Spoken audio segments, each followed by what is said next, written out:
Jai Hind and good morning to all. On behalf of Organizing Committee of International E-Workshop, Recent Advances in Aquaculture and Fisheries Sciences, Research and Development Cell, Swami Vivekanand, Subharti University, Meerut, I, Dr. Nisha Rana, Assistant Professor Zoology, warmly welcome our Chief Patron, Professor Dr. Atul Krishna Sir, Patron of the webinar, Honorable Vice Chancellor Sir, Major General G.K. Thapliyar Sir, Respected CEO Ma'am, Professor Dr. Shailya Raj, Pro VC Sir, Dean Academics, Professor A.P. Garg, Joint Director Research, all deans, principal, HOI, HODs, scientists, participants, faculty members, research scholars, aquaculturists, and students. I also welcome our speaker, Professor Veena Batra Kushwaha, Professor, Department of Zoology, Deen Dayal Upadhyay, Gorakhpur University, Gorakhpur. Dr. Shubha Dwivedi, HOD, Department of Biotechnology, IIMT University.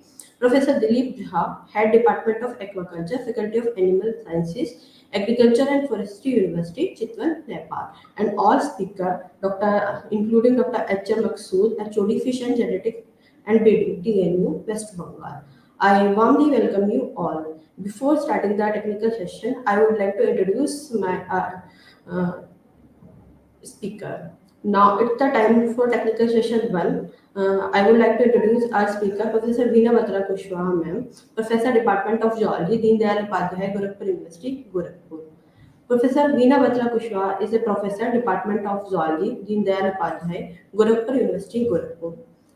Ma'am, a health career throughout her career and was awarded gold medal for securing first position in Masters MSc by MD University, Rohtak. She was awarded JRF, SRF, and Research Associate by CSIR, New Delhi. She has also worked as Senior Scientific Officer at Center for Biomedical Engineering, IIT, Delhi. She published more than 50 research papers in various reputed journals and more than 60 in conference proceedings. She has more than 20 years of teaching, research, and administrative experience in DDU Gorakhpur.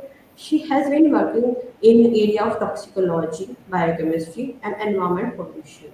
She is a life member of many prestigious academic bodies like Society of Biomaterial and Artificial Organs, Thiruvananthapuram, International Society of Applied Biology, Lucknow, International Academy of Environmental Sciences, Haridwar, Trends in Biosciences Journal, India, Indian Science Congress, Kolkata, Society of Life Science, Satna, India.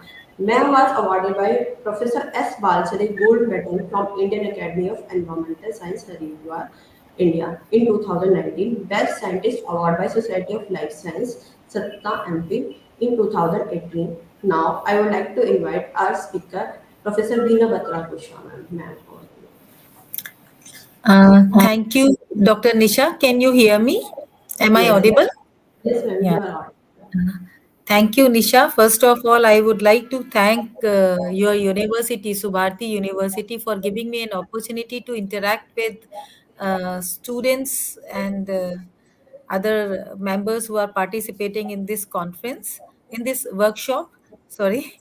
Uh, I would like to thank your Chief Patent, Professor Atul Krishna, sir, then Vice Chancellor Major General G.K. Thapliyar, CEO Professor Dr. Shalya Raj, Dean Academics, Director Research Applied Sciences Professor A.P. Garg, Dr. Mukul Kumar, Co-Chairman Joint Director Research, Dr. Nisha Rana, and Dr. Shraddha Upadhyay, and to provide this opportunity.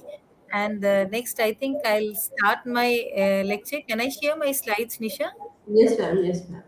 Your slides are visible. Yeah, they are visible. Uh, thank you. Just let me know if you are not able to hear me or something goes wrong, okay, in between. Uh, Okay. Actually, we are facing some power problem here. That's why I was saying this.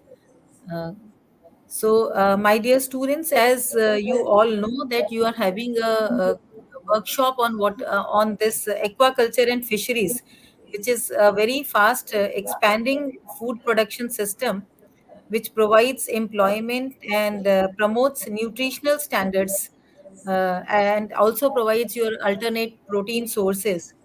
But for proper management of the aquaculture, we need to increase the yield and we need to know the technical knowledge of various techniques that you will be having in this workshop. as the name suggests that it is recent advances. But as I work on water pollution, I mainly work on the water quality management. So for aquaculture, as far as I think, it is, I will be emphasizing on the water quality, the parameters, their effects, and the measurement techniques which are cheap and affordable for anyone who is working in the field of aquaculture. So, a small one slide only on what is aquaculture, because since yesterday you are all hearing about the aquaculture, तो थोड़ा सा जानते हैं है क्या, हालांकि आप लोग सब जानते हैं. Aquaculture is farming aquatic organisms such as fish, shellfish, or you can say the plants, water plants. It includes marine and freshwater species and can occur in natural or controlled environments. Aquaculture is used to supplement wild populations, that is, to preserve the biodiversity or to produce food and other products. So, some common examples include fish farms that raise and produce salmon or tilapia, and shellfish farms like they produce oysters and clams, and seaweed farms that grow kelp and other seaweeds, which have economic importance to us. So, aquaculture can be used to restore the endangered species to and also to support the conservation programs. So we are using aquaculture basically for food security as well as to restore endangered species and to conserve the programs. It also helps in supporting jobs and local economies.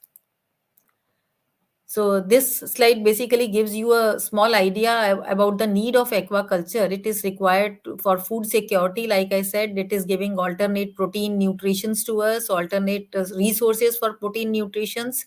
And as we are increasing in population, we have we have a fixed land for agriculture. So we have to look for other food sources also to cater the population, provide food to the population. And we are looking towards the blue revolution. That means the fish has become now the main protein source. Prawns have become the main protein source. Oysters are being eaten, and many other things are done for food security. Wild fish population, to control, to conserve the wild fish population, for economic benefits, for conservation, as I said, for climate change, and for diversified protein sources. Nowadays aquaculture is being used, and it is becoming very popular as it is providing employment and economic benefits to the farmers. Now, in aquaculture, many things are very important, but what is mainly important is the water quality.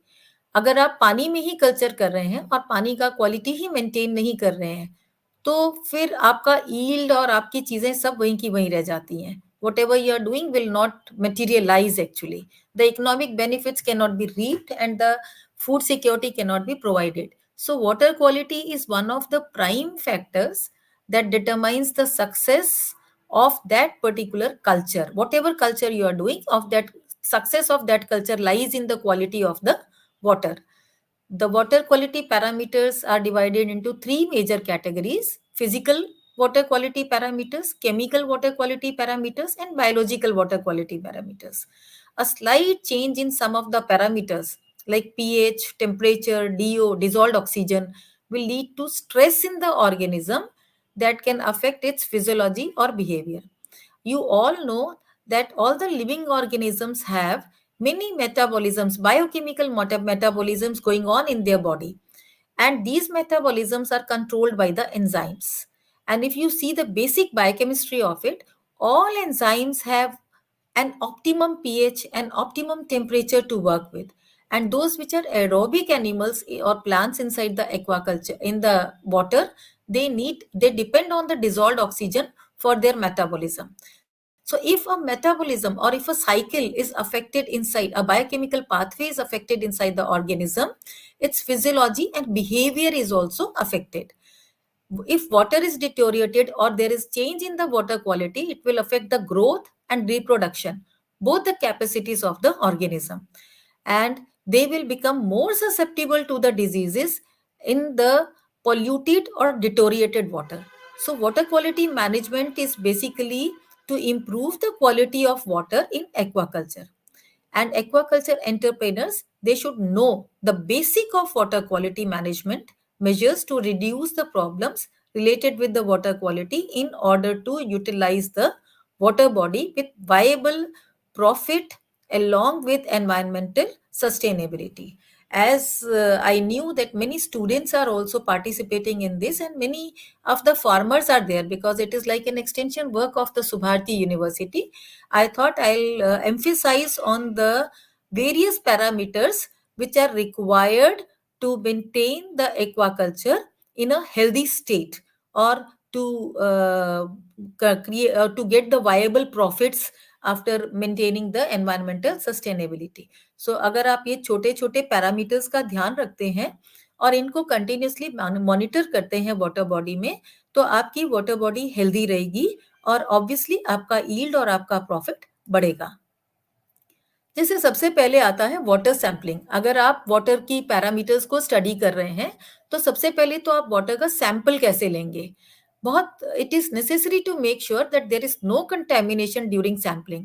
जब हम sampling कर रहे हैं, पानी को निकाल रहे हैं वाटर बॉडी में से टेस्ट करने के लिए, तो सैंपल्स को प्रॉपर्ली सब सैंपल करके, प्रिजर्व करके और उसकी क्वालिटी को डिटोरिएट किए बिना, यानी कि उसका जो ओरिजिनल क्वालिटी है उसको मेंटेन करते हुए उसे स्टोर करना होता है। So this is necessary. Sampling process is very important while determining the quality of the water of a water body. So how do we collect the samples? We use Niskin bottle sampler. There is a figure which shows you the Niskin bottle sampler, and this bottle is used to collect the sample from specific depths. तो पानी के अंदर अगर आप कोई bottle plastic का डालेंगे या कुछ भी डालेंगे तो it will start floating, right? So this is a bottle which is very heavy. It has got a lid.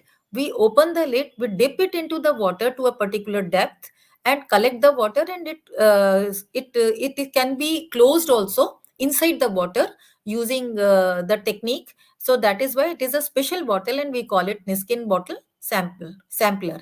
So Niskin samplers can be used for sampling surface water also.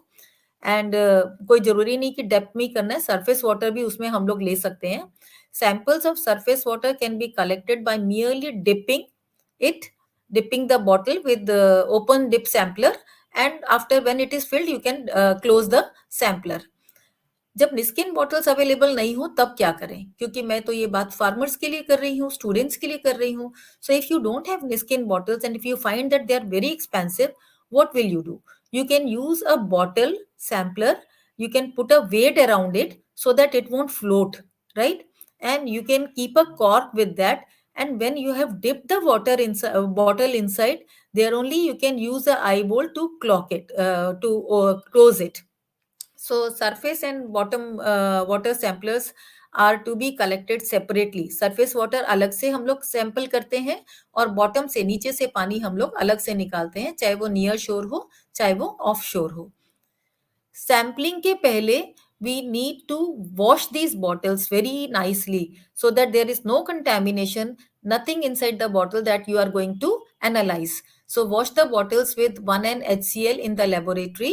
This is for the students specially. Sample bottles should be rinsed twice with the clean water after washing them with the 1N HCl. Then the desired samples should be collected from the place away from where you are washing the sample bottles. Don't collect the sample from very near to it because this can contaminate. Care should be taken to avoid the sewage flush out of the boats. If you are going through with a boat or in a ship to collect the samples, then you should take care that you don't sewage flush from the boats into the water sample, because then it will be contaminated. So proper sampling is utmost important, and take adequate number of samples to represent the sampling of the water body. काफी सारे samples collect कर लेने चाहिए, ये नहीं कि एक ही bottle ले आए और उसके बाद में अगर हमें कुछ इशू हो गया तो हमको फिर दोबारा जाना पड़ रहा है। तो sampling should be contamination free so that you can have good results. You don't have erroneous result, you will have good results after the analysis. Samples should be appropriately subsampled for different types of analysis. अब अलग अलग तरह की चीजें analyse करते हैं हम। For example, अगर आप डिजॉल्व गैसेस कर रहे हैं, एल्कलिनिटी कर रहे हैं, पीएच कर रहे हैं, तो सैम्पलिंग और सब सैम्पलिंग करने का तरीका अलग होता है. न्यूट्रिएंट्स और फिजिकल पैरामीटर्स को एनालाइज करने के लिए you have different methods and different appropriate सब सैम्पलिंग मेथड्स.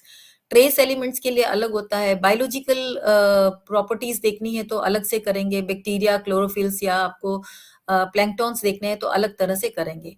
प्रिजर्वेशन भी करना पड़ता है कुछ सैंपल्स को. फॉर एग्जाम्पल, अगर आप डिजॉल्व ऑक्सीजन के लिए कर रहे हैं तो आप क्या करते हैं, वहीं से पानी को भरते हैं. अगर आप सरफेस वाटर ले रहे हैं तो भी आपको पानी भरते समय बॉटल को थोड़ा नीचे सरफेस के डिप करना पड़ता है, so that there is no bubbling, because bubbling will add more oxygen to it. It will contaminate with the atmospheric oxygen, and you have to find out the oxygen which is present only in the water.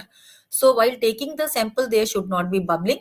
You have to dip it inside the bottle should be dipped in the on the surface water or at the depth whichever is required. Then you have to completely fill. Don't leave any air space between, because you are adding oxygen otherwise from the atmosphere. Close it, take it out and fix the oxygen there and then using Winkler's reagent. So on the boat or on the vessel or on the shore only, you will have to fix the oxygen there and then. You will have to carry the Winkler's reagent with you and fix it. And after fixing, you can keep it for a few hours, for approximately 8 to 10 hours, bring it to the lab, and then you can analyze by titration whatever the dissolved oxygen is in it. So collection of samples for measurement of dissolved oxygen and other gases like pH, alkalinity, should avoid the atmospheric contamination during sampling and subsampling. So there are protocols which should be meticulously followed for individual samples. This is a table which is indicating the requirements for handling water sample for water quality assessment. Like alkalinity, you should store the you can store the sample for 14 days in at 4 degrees centigrade. You need 100 ml sample volume for first, and you do many tests so that you can have a statistical analysis also. Single test will not work, so you should take a sample from different places, and then you can analyze it, and you can store the sample in plastic or glass bottles. Similarly, if you are taking ammonia, you need to preserve the ammonia using H2SO4 at pH less than 2, then 4 degrees centigrade. You can store the sample for 28 days. For 100 ml is required, and you need plastic and glass bottles. Similarly, for chloride, chlorophyll, color, conductivity, dissolved oxygen, nitrate, for odor, for orthophosphates, particulate organic matter, pH, silicate, total dissolved solids and temperature, you have different ways of handling the sample for the water quality assessment, and you should meticulously follow the protocols. Now let us take water temperature. Water temperature is a physical property of water. ये physical property होता है और ये express करता है कि पानी कितना गर्म है और कितना ठंडा है. जो सोलर एनर्जी है, that is absorbed exponentially with depth, and most of the heat is absorbed in the upper layers of the water bye dissolved oxygen, organic matter and particulate matter. तो वाटर टेम्परेचर जो है वो influence करता है सीधे सीधे आपके पानी की डेंसिटी को, और वो उसकी फिजिकल और केमिकल प्रॉपर्टीज को भी बदल सकता है. टेम्परेचर का increase and decrease can change the properties, physical chemical properties of the water. And if there is an increase or decrease in the temperature, it will also affect the metabolism, growth and reproduction of the aquatic animals. Temperature जो है बहुत सारे animals के अंदर एक environmental signal की तरह काम करता है for reproduction and migration. So that is why I am saying that it will affect the metabolism, growth and reproduction of the aquatic animals. And aquaculture में, if it is fish culture, pearl culture and extra, then you have to continuously monitor the temperature of the water. Animals and plants, they both grow faster at warmer temperature, although they have an upper temperature limit. थोड़ा सा warm temperature इनके लिए अच्छा होता है, लेकिन अगर आप टेम्परेचर बढ़ाते ही चले जाएं तो ये याद रखना जरूरी है कि there is always an upper temperature limit. So therefore, congenial species means the species which can live in the same type of temperature. They are selected for aquaculture as per temperature preference for maximum growth rate. So if you need maximum growth rate of your organisms in while doing aquaculture, you need to have species which are congenial. That means they can survive in that particular temperature. The species which can survive at one temperature, right? Same temperature, you can say. Temperature measurement of water samples collected should be done immediately near the water bodies only, using mercury or digital thermometer by immersing the calibrated thermometer into the water. And the atmospheric temperature should also be measured in a well ventilated area in shade at 1.2 to 1.5 meters above the ground using a calibrated thermometer. तो पानी का भी लेना जरूरी होता है और atmospheric temperature भी ले लेना जरूरी होता है. अब ये figure, this figure shows you some of the water qualities which are affected by the water temperature. So if there is change in the temperature, what will happen? The pH of the water will be affected. The carbon dioxide, dissolved carbon dioxide in the water will be affected. Dissolved oxygen will be affected. Conductivity is affected. Salinity is affected. Density, I have told you, is affected the most. And this density actually leads to all these things. Metabolic rate or photosynthesis is affected. And if there are some toxic compounds, the compound toxicity, the joint toxicity, or the complex toxicity procedures are also affected. Let us see the second property, which is turbidity. Turbidity मतलब आप कितना पानी के अंदर देख सकते हैं, कितना पानी के अंदर आपको colloidal particles, suspended particles नजर आते हैं. So turbidity refers to decreased ability of water to transmit light. आप देख तभी सकते हैं जब उसमें लाइट जा रहा होता है. तो अगर उसके अंदर लाइट पेनिट्रेट नहीं कर पा रही है due to suspended particles, or you can say due to the colloidal and coarse dispersions in the water, that means it is a turbid water. You cannot see through the water. So if you are not seeing through the water, that means the light is not able to pass into the depth of the water. Light penetration into the water is measured using a disc which is known as सेशी disc. ये जो सेशी disc होती है, ये वजनदार disc होती है ताकि ये पानी के अंदर जब हम डालें तो नीचे चली जाए, फ्लोट ना करे. 20 सेंटीमीटर डायमीटर होता है और इसको पेंट किया गया होता है ऑल्टरनेट ब्लैक व्हाइट, ऐसे 4 क्वाड्रेंट्स बना के उसको कलर किया जाता है. ये इस तरह का डिस्क होता है, ये जो दिख रहा है, और ये ब्लैक एंड व्हाइट इसके अंदर इसको क्वाड्रेंट्स को पेंट किया जाता है. सो इस डिस्क को हम लोग पानी के अंदर डिप करते हैं और टर्बिडिटी को मेजर करते हैं, यानी कि हम देखते हैं कि कितनी डेप्थ तक जाने तक हमको ये डिस्क नजर आती रहती है. So the average depth at which the disc disappears and reappears is the सेशी डिस्क विजिबिलिटी. पहले आपको लगेगा कि डिसअपियर हो गई, दिख नहीं रही, फिर से दोबारा से दिखने लग जाती है, वो पॉइंट होता है विजिबिलिटी का. ऑप्टिमम सेशी डिस्क विजिबिलिटी श्रिम्प के पॉन्ड में 40 टू 60 सेंटीमीटर होनी चाहिए, क्योंकि श्रिम्प्स जो है बॉटम ड्वेलर्स होते हैं, ये नीचे रहते हैं, तो इनको नीचे लाइट मिलनी चाहिए. और अगर लाइट अंदर नहीं जाती है तो नीचे जितना लाइट कम जाएगा उतना फोटोसिंथेसिस कम होगा, उतना dissolved oxygen will be affected. The सेशी disc visibility is affected by turbidity caused by both phytoplankton bloom and suspended soil particle. तो जब आप विजिबिलिटी सेशी डिस्क से देख रहे हैं तो इसको भी याद रखना है कि ये टर्बिडिटी जो है, this can be due to the phytoplanktons present in it और due to the suspended soil particles. So जो इंडिविजुअल वहां जाके रीडिंग ले रहा है, ये उसको डिसाइड करना होता है कि ये जो टर्बिडिटी उसके लिए आ रही है वो सस्पेंडेड पार्टिकल से आ रही है, फाइटोप्लैंक्टॉन से आ रही है, या उसमें उसको लेक में दोनों चीजें नजर आ रही हैं. So this is your Secchi disc, which is used, and the guidelines that evaluate the Secchi disc visibility for the pond aquaculture is अगर आपको less than 20 centimeter दिख रहा है तो pond is turbid. If the pond is turbid with phytoplankton, there will be problem with low dissolved oxygen concentration. And when turbidity is from suspended soil particles, the productivity will be low. So if it is 20 to 30 centimeters, turbidity becoming excessive. 30 to 45 centimeter, turbidity is from phytoplankton, pond is in good condition. 45 to 60 phytoplanktons कम हो रहे हैं. More than 60 हो जाएगा तो पानी बहुत clear है, इनएडिक्वेट productivity मिलेगी आपको, और डेंजर है एक्वेटिक वीड प्रॉब्लम्स के लिए. Next is salinity. Salinity is, हम लोग जैसे लोकल भाषा में बोले तो नमक. So it is total concentration of all ions in a given volume of water. तो salinity is very important characteristic of natural waters, क्योंकि सैलिनिटी आपका डिटरमाइन करता है कि उस वाटर बॉडी के अंदर कौन सा एक्वेटिक एनिमल आपको मिलेगा या किस एक्वेटिक एनिमल को आप कल्चर कर सकते हैं. अगर आप नेचुरल में कर रहे हैं या कंट्रोल्ड कंडीशंस में भी कर रहे हैं तो सैलिनिटी एक बहुत इंपॉर्टेंट पैरामीटर है जो डिटरमाइन करना चाहिए. Salinity is expressed in parts पर थाउजेंड बाई वेट, पीपीटी, या पीपीटी या फिर इसको हम प्रैक्टिकल सैलिनिटी यूनिट्स में मेजर करते हैं, जैसे PSU. For example, 1 gram of salt in 1000 grams of water means its salinity is 1 gram per kg, or you can say 1 ppt.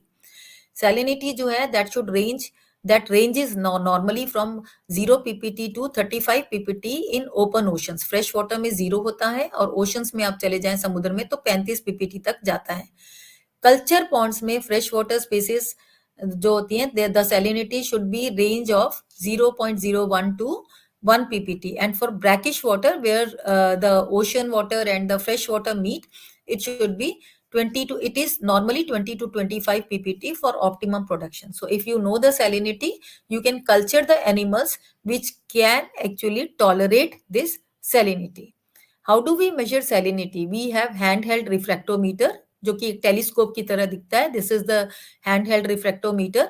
इसमें लाइट बेंड होती है. Whenever we put a drop of water in it, light bends, and refractive index को देखते हुए जब हम light को इस प्लेट पे डालते हैं, दिस इज अ प्रिज्म, इसमें हम प्लेट पे डालते हैं, तो जो रिफ्रैक्टिव इंडेक्स है we measure it from here, and this is used by aquaculture industries and in aquariums also.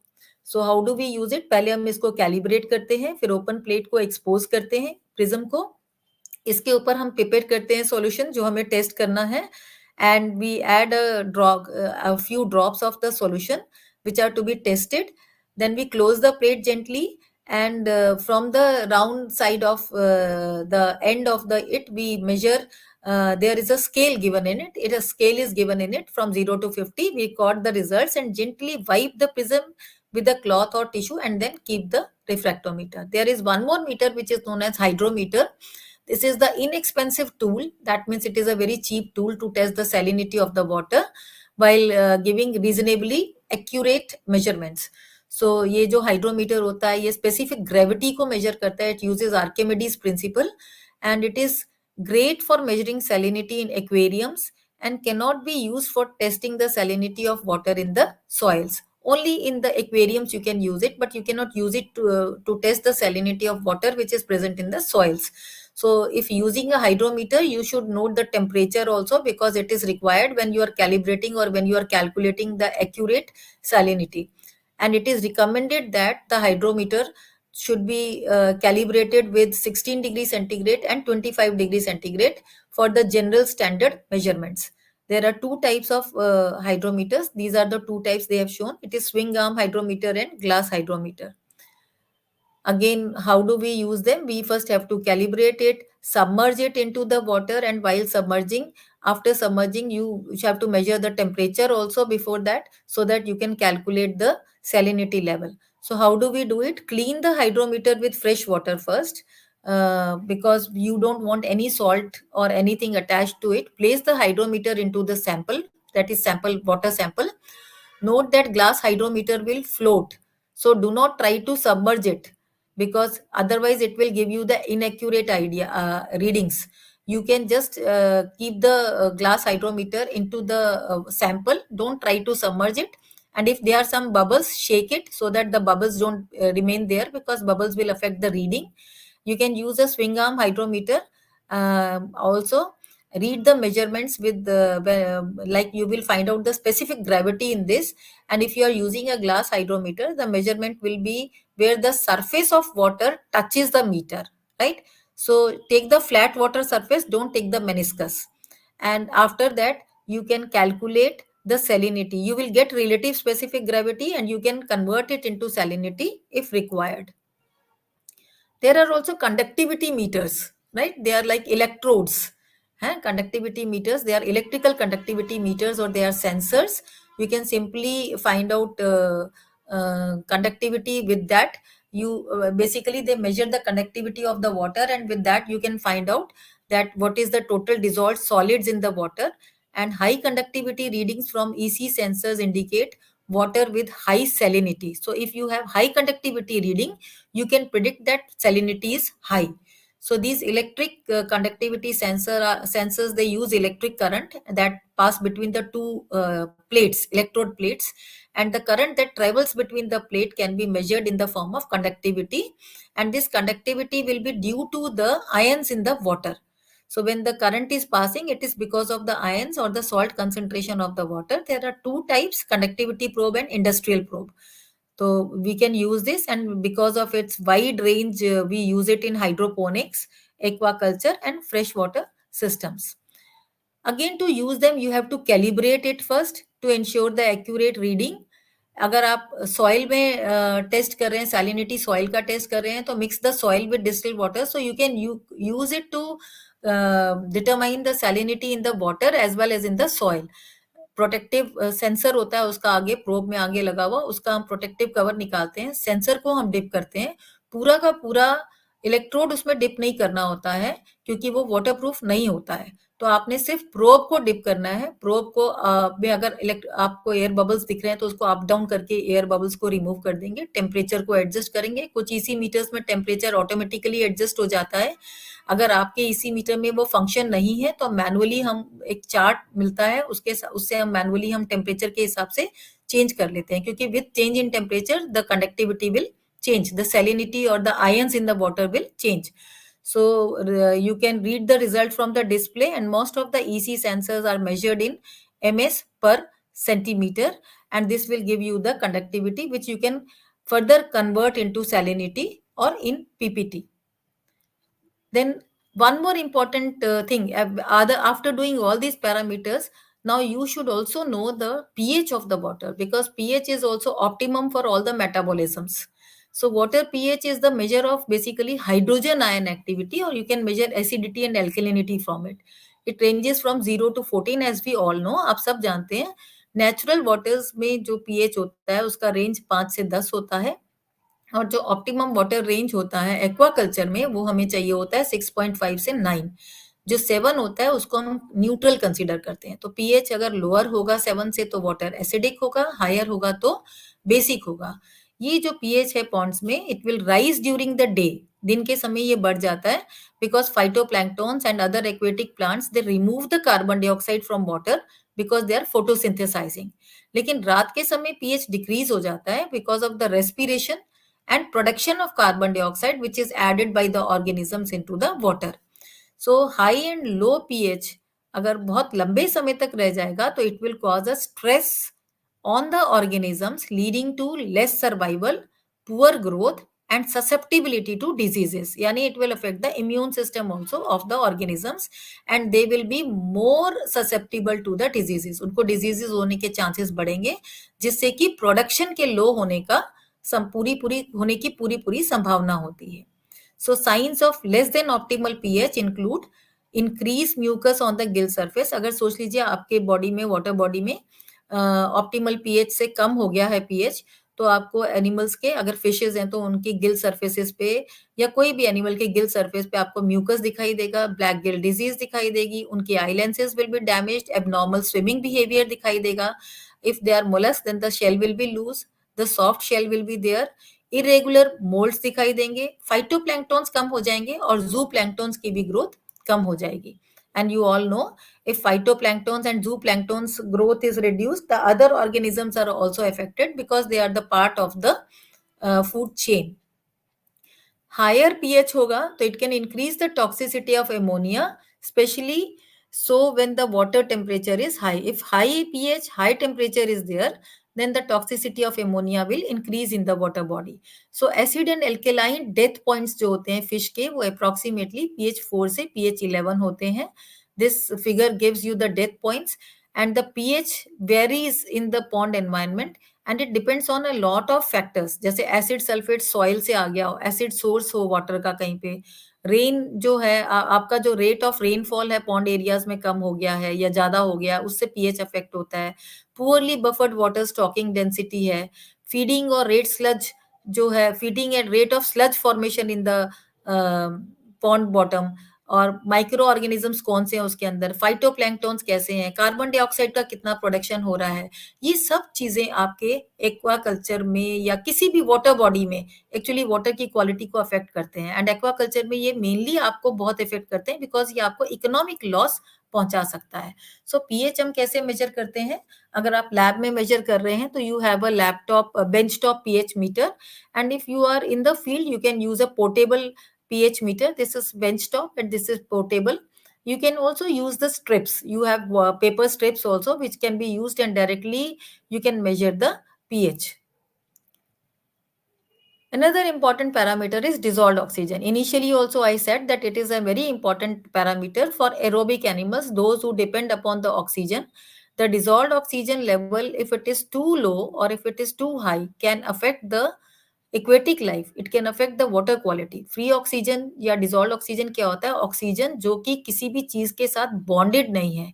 Water is a very good solvent and it can dissolve the gases also. So the free gaseous oxygen which is dissolved in the water is used by the organisms and plant organisms, all the living organisms, whether they are microorganisms, aerobic microorganisms, or they are fishes, or they are mollusks, or they are plants, for their respiration and for their cellular respiration. So in a water body, the source of dissolved oxygen is mainly diffusion from the atmosphere or by the photosynthetic activity. So when the photosynthesis exceeds the respiration, dissolved oxygen will be more. When it decreases the respiration, rate of respiration, it will be less.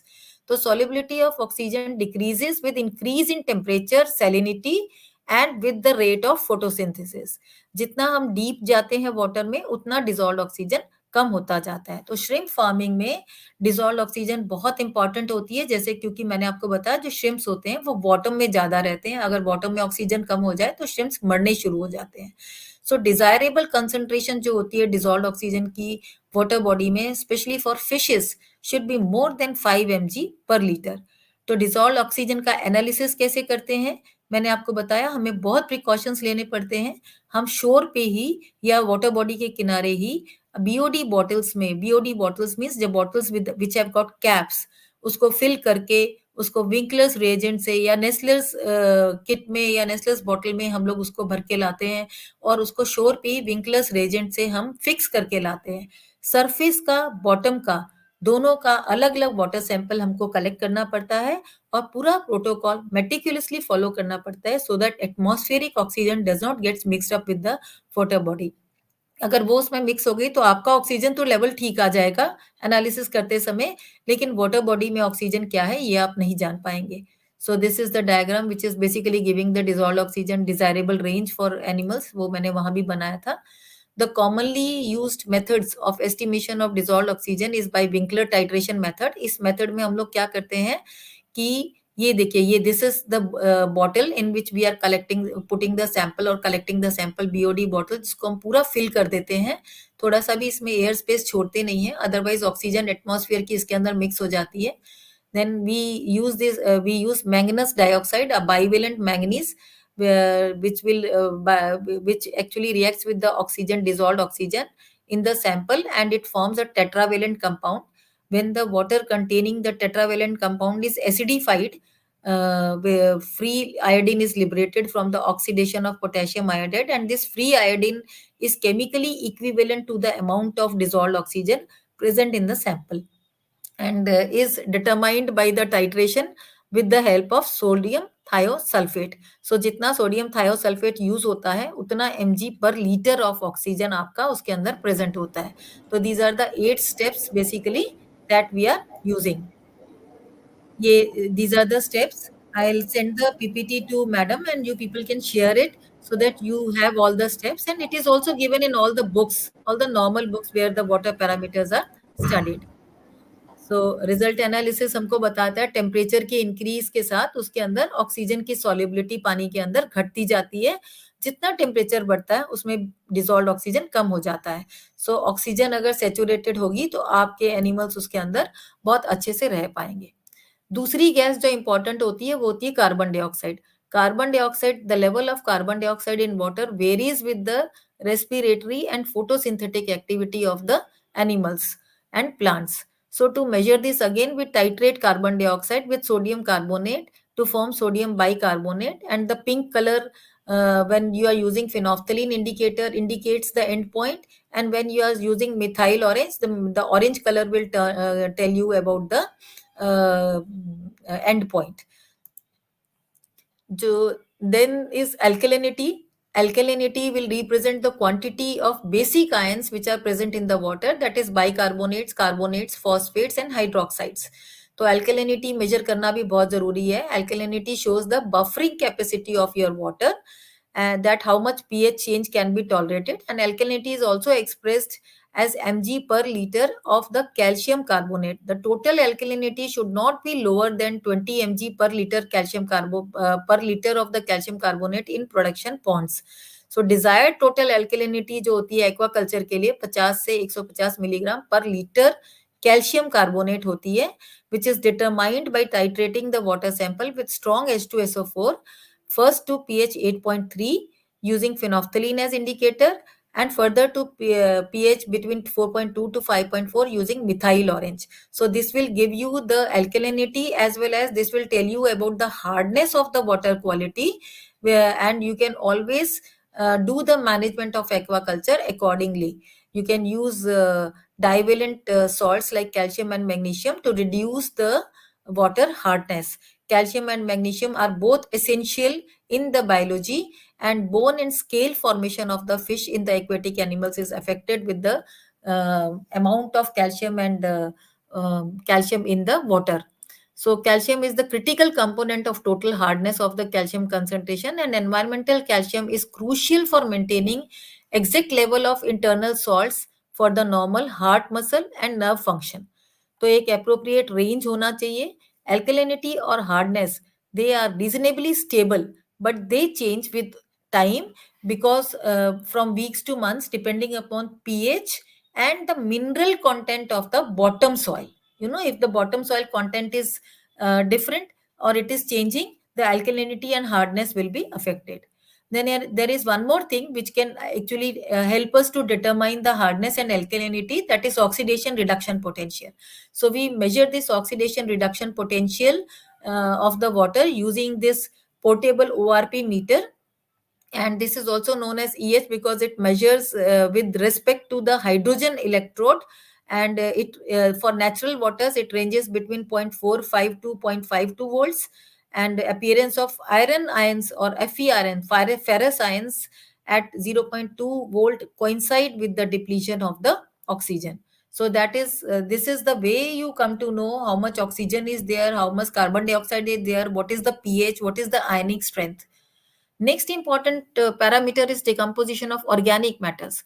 So whenever you are feeding your fishes, or when you are feeding your organisms, you are actually putting a lot of food. It is not completely used. You are putting manures, you are putting fertilizers into the water body to increase the production, but a large input is actually inside the pond only, and it is being decomposed and disintegrated in the water. Microbial decomposition होता है organic matter का, जो कि आपके पूरे water body की या पूरे वाटर क्वालिटी की के प्रॉपर्टीज को कंट्रोल करता है, या न्यूट्रिएंट रिसाइकलिंग को कंट्रोल करता है. जो एरोबिक डिकम्पोजिशन होता है ऑर्गेनिक मैटर का, वो आपके वाटर बॉडी में से जो डिजॉल्व्ड ऑक्सीजन है उसको यूज करता है. So it drains the oxygen supply in the water. There are many factors which will affect the organic decomposition. Aerobic decomposition of organic matter takes place with the help of aerobic microorganisms. Temperature effect करता है microbial species को, pH effect करता है, alkaline nature, pH में जैसे neutral and slightly alkaline habitats होंगे तो fungi आपको ज्यादा दिखेगा, और जनरली जो ऑर्गेनिक मैटर है वो डिग्रेड होता है फास्ट आपका न्यूट्रल या एल्केलाइन सिस्टम्स में रेदर देन एसिडिक सिस्टम्स में. सो एरोबिक डिकम्पोजिशन में ऑक्सीजन कम हो जाएगा, कार्बन डाइऑक्साइड बढ़ जाएगा. अगर आपका ऑक्सीजन बहुत कम हो गया तो it will go for the anaerobic decomposition, and this anaerobic decomposition will lead to the formation of methane and H2S gases from the water bodies, and it may also lead to eutrophication or decomposition of the water bodies also. So this polluted water bodies, the end products which are in the form of alcohol, organic acids, or carbon dioxide, they will affect the flora and fauna of your water body. So the ratios will change, the carbon nitrogen ratios will change, and this will actually affect the yield of the aquaculture. Total ammonium nitrogen, जो कि आपका water body में आता ही रहता है। It is from the ammonium ions जो होते हैं वो कम टॉक्सिक होते हैं, लेकिन अमोनिया बहुत टॉक्सिक होता है, क्योंकि ये जो होता है आपके वाटर बॉडी के अंदर जो आपके एनिमल्स हैं उनके साथ में उनके हीमोग्लोबिन के साथ बाइंड करके मेथ हेमोग्लोबिन बनाता है, और ऑक्सीजन कैरिंग कैपेसिटी उनकी कम कर देता है। So the organisms they are not able to breathe. Then total ammonium या नाइट्रेट अमोनियम कंटेंट जो है नाइट्राइट कंटेंट को भी बढ़ाता है, फिश की हेल्थ को इफेक्ट करता है। There are many symptoms that include increased oxygen consumption, damaged gills, histological changes, susceptibility to diseases, reduced growth, and toxicity, and it may lead to the death also. So this will increase the increase in the nitrogen content of the water is an index of the degree of pollution, and in the unpolluted waters you will have less production of your culture. So it is very very necessary that you keep on measuring the total ammonium content, ammonium nitrate content, nitrite content, nitrate content, and these are the methods which are used. These are the copper methods, which are copper cadmium column apparatus method, with which we can measure nitrate and nitrite and nitrate, right? So nitrate is the intermediate product of nitrification of ammonical and nitrate is the end product of nitrification of the ammonical nitrogen by the aerobic autotrophs. So favourable जो range होता है nitrate का culture waters में 0.1 mg से 0.4 mg पर litre होता है, and if it increases और decreases it is going to affect the aquaculture your culture, and we can measure it using spectrophotometer. I have given the details, like we can use a diazo compound. It will become a highly colored compound. Dye होती है, it will bind with your nitrites, and you can measure it spectrophotometrically. Similarly, nitrate can be measured by using column containing cadmium filling coated with the metal components. This is it, and you can use it and measure it. Dissolve inorganic phosphates, जो कि आपके nutrients में से आते हैं, जो आप fertilisers वगैरह डालते हैं, उससे एल्गल ब्लूम हो सकता है. This algal Bloom will increase the population of algae in the aquatic system, and it gives a color to the water. It gives green, yellow, brown or red color to the water. So these algal blooms, they are basically the result of imbalance of the nutrients in the aquatic system that you are adding, that is phosphate and nitrogen. So coastal waters में जो dissolved inorganic phosphate होता है, it should not exceed 0.05 mg per liter, and dissolved inorganic nitrogen should not exceed 0.5 mg per liter. तो ये जो harmful algal blooms होते हैं, इनके नेगेटिव इम्पैक्ट्स हमको दिखाई देते हैं अपने एक्वेटिक ऑर्गेनिजम्स के ऊपर. सो जो आप कल्चर कर रहे हैं, अगर उनके ऊपर नेगेटिव इफेक्ट्स होंगे इन टॉक्सिन्स के, या mechanically they are getting damaged, and तो हम लोगों को प्रॉब्लम होता है, हमारा यील्ड कम होता है, हमें इकोनॉमिक लॉसेस होते हैं, और हमारे जो कल्चर्ड एनिमल्स हैं उनके ऊपर इसका बहुत असर पड़ता है, उनके रिप्रोडक्शन पे, उनकी फिजियोलॉजी पे, उनके बिहेवियर पे. So ammonium molybdenate, we can find out dissolved orthophosphate using ascorbic acid, and we use ammonium molybdenate and potassium antimony tartrate, which reacts with it in the acid media and gives a blue color, and we can measure this blue color spectrophotometrically. Hydrogen sulphide you all know is a toxic compound gas, colourless gas होती है, toxic होती है, और जहां भी होती है वहां से आपको फाउल स्मेल आती है रॉटन एग्स की. ये एनारोबिक सिचुएशंस में बनती है, जैसे डिजॉल्व ऑक्सीजन बहुत कम हो गया, एल्गल ब्लूम हो गया, हम जानते हैं यूट्रोफिकेशन कंडीशंस में हमको यही चीज दिखाई देती है. सो इसकी जो टॉक्सिसिटी है, this increases with decrease in dissolve oxygen, and in a water body it is more when dissolved oxygen is come, so it will also decrease the pH. So if the toxic, it is toxic above 0.1 microgram per liter. तो अगर आप 0.1 microgram पर litre detect कर ले रहे हैं, ये डिटेक्टेबली तभी होती है, तो जब आप एक्वाकल्चर में इसको डिटेक्ट कर रहे हैं, समझ लीजिए वो टॉक्सिसिटी रेंज में आ गई है. किसी भी चीज का डोज बताता है कि वो कितना टॉक्सिक होगा. आप H2S गैस को अगर उसमें स्मेल कर ले रहे हैं, डिटरमाइन कर ले रहे हैं, उसको डिटेक्ट कर ले रहे हैं, तो आप समझ लीजिए कि आपके वाटर बॉडी में या एक्वाकल्चर, आपके कल्चर में ये जो है टॉक्सिसिटी कॉज करना शुरू कर चुकी है. So H2S can be eliminated from the ponds by using aeration method. That means you have to bubble a lot of dissolved oxygen, lot of oxygen in it, or you can use KMNO4 to oxidize the hydrogen sulfide into non-toxic sulfur compounds. So occurrence of hydrogen sulfide can be identified by the stinking odor of the rotten eggs, as I have told you, और उसका verification हो जाना कि वो उसके अंदर है, जब आप पोटेशियम एंटीमनी टार्ट्रेट डालेंगे उसके अंदर और ये टेस्ट आप करेंगे, शेक करेंगे, तो येलो कलर जो आता है एंटीमनी सल्फाइड का, वो पॉजिटिव टेस्ट होता है सल्फाइड के लिए। ये एक टेबल है जो आपको बताता है वाटर क्वालिटी सैम्पलिंग फ्रीक्वेंसीज आप अलग अलग एक्वाकल्चर सिस्टम्स में कैसे करेंगे। जैसे अगर आपका ब्रैकिश वाटर है तो आप डिजॉल्व ऑक्सीजन, सैलिनिटी, टेम्परेचर ये डेली मेजर करें तो ज्यादा अच्छा है। अमोनियम, पीएच, सेशी डिस्क वाला जो टर्बिडिटी है वो वीकली कर लें। और अगर डिजॉल्व ऑक्सीजन आप अर्ली मॉर्निंग और नेक्स्ट डे लेट इवनिंग करेंगे तो आपको अच्छे एनालिसिस और अच्छे रिजल्ट्स मिलेंगे, जिनको कि आप अपने एक्वाकल्चर सिस्टम्स में यूज कर सकते हैं। लो डेंसिटी मीन्स जहाँ पे आपने जहाँ पे डेंसिटी कम है आपके सिस्टम में फ्लोरा एंड फोना का, और high density with a lot of population in it. Fresh water के लिए अलग चीजें हैं, और हैचरी में, जहाँ हैचरी में आपने ब्रैकिश वाटर या फ्रेश वाटर हैचरीज बनाई हैं जहाँ पर आप लार्वा या आप बीच के स्टेजेस रखते हैं अपने एनिमल के, तो वहां पर आपको ये चीजें एनालाइज करनी चाहिए। ये जैसे डिजॉल्व ऑक्सीजन, अमोनियम और पीएच हो गया, ये तो ट्वाइस डेली, ट्वाइस करते रहिए। ये रोज करिए, nitrogen, salinity, alkalinity, hardness, H2S को आप वीकली मेजर कर लें, और डिजॉल्व ऑक्सीजन और पीएच को अगर एक बार मॉर्निंग में और एक बार इवनिंग में करें तो आपको अच्छे रिजल्ट्स मिलेंगे और आप उनका यूटिलाइजेशन कर सकते हैं। सो दिस इज डिजॉल्व ऑक्सीजन। ये वाटर क्वालिटी सैम्पलिंग है जो आपको बताते हैं कि एक्वाकल्चर में क्या प्रॉब्लम हो रहा है और क्या करेक्टिव मेजर्स आप यूज कर सकते हैं। Like if I take dissolve oxygen for example, it will lead to hypoxia. Dissolve oxygen कम होगा तो हाइपोक्सिया यानी कि ऑक्सीजन डेफिशिएंसी से आपके ऑर्गेनिजम्स को ब्रीथ करने में प्रॉब्लम होगी। और दूसरा चीज आपको ये इंडिकेट करता है कि ऑर्गेनिक मैटर ज्यादा हो रहा है, प्लैंकटन ब्लूम हो रहा है, ओवर स्टॉकिंग हो रही है, ओवर फीडिंग हो रही है। जो फीड मटेरियल आप ज्यादा डाल रहे हैं वो उतना यूज नहीं कर रहे एनिमल्स, लेकिन उसके अंदर डिग्रेड ज्यादा हो रहा है, यानी कि ऑर्गेनिक मैटर ज्यादा हो जा रहा है आपके वाटर बॉडी में।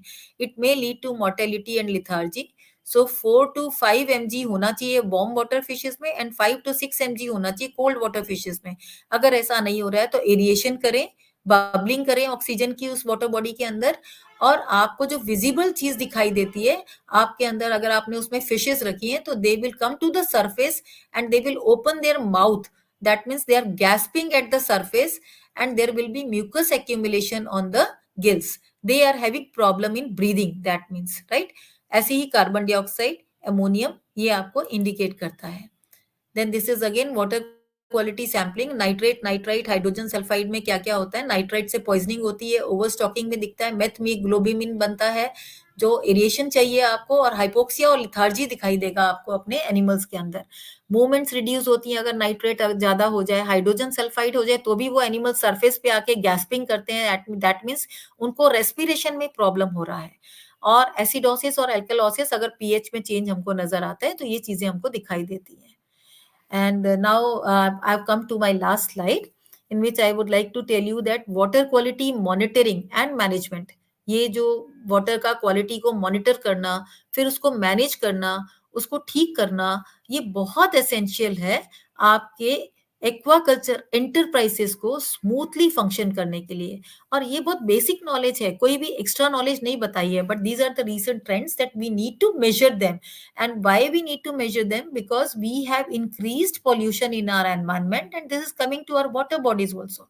So whenever you are culturing, whenever you are culturing for economic purposes, as an enterprise you are doing it, you should have this knowledge, and you should measure all the above mentioned water quality parameters in a necessary pre-request way, which is effective and sustainable for your profitable implementation. So if you want to go for aquaculture, you want to earn the profits, you have to technically monitor the water quality, and you have to monitor all the parameters that I have told you. These are the basic parameters which are required and which should be monitored for sustainable and profitable implementation. Thank you. I thought there will be an interactive session, so I had written any questions, but still, if you people have any questions, you can always contact me or contact Dr. Nisha. We'll be able to answer them. Thank you, Nisha. Thank you so much, ma'am. Uh, Thank you so much, ma'am, for joining us. Your lecture was very nice and elaborating. Thank you so much, ma'am. And I hope it will be fruitful also for your Yes, ma'am. students. It's very fruitful for our student because water quality is directly related to aquaculture system and fisheries.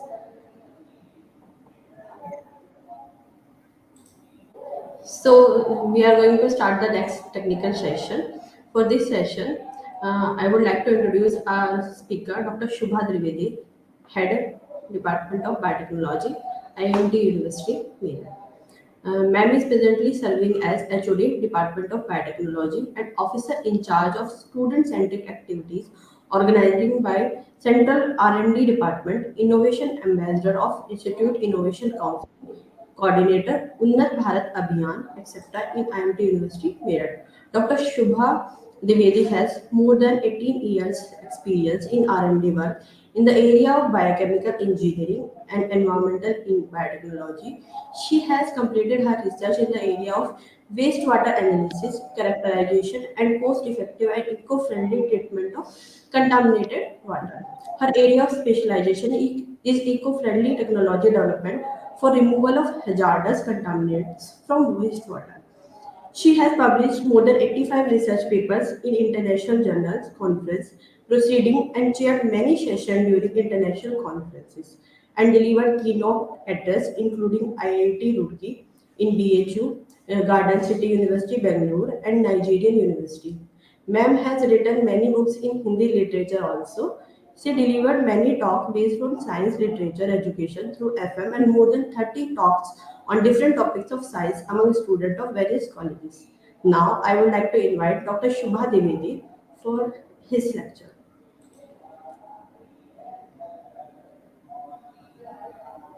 Uh, Thank you so much for inviting me, Dr. Nisha. And I am feeling very much privileged that today I am. Am I audible to you, madam? Yes, ma'am, Am you I are. audible? Yes, Okay, ma'am, you thank you are. so much. And I am okay. Thank you so much, ma'am. Actually, I am feeling very much privileged that I am on the platform of Subharti University. That is also a very reputed university. If we talk about the Western UP, so सबसे पहले Subharti university के जितने भी officials हैं सुभारती विश्वविद्यालय के उन सभी को मेरा सादर प्रणाम सभी को स्टार्ट कर रहा है और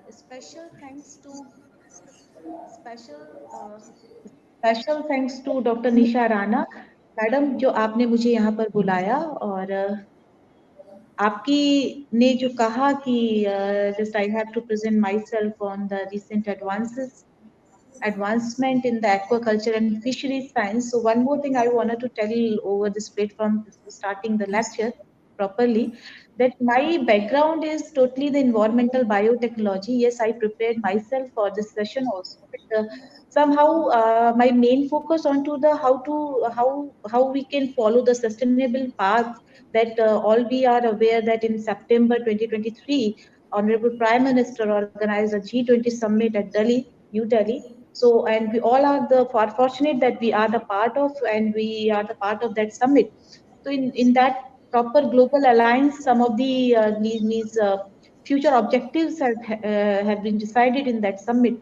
So now there is a question mark for every academic system that how much we are giving our valuable contribution to save and to promote the sustainable approaches because we are the part of the biosphere चाहे आप plant species की बात करें or the human being or the aquatic life all are the biosphere so biosphere means the biosphere and the atmosphere or whatever the physical or chemical environment is there so we all are the complementary to each other so in today's scenario when the whole climate is changing rapidly and the degradation is the important question in front of the human being how we can live the sustainable lifestyle what are the measures we have to take in to stop the environmental degradative activities so there is a big question for all the academic environment and academic university or for the industries also this is the question mark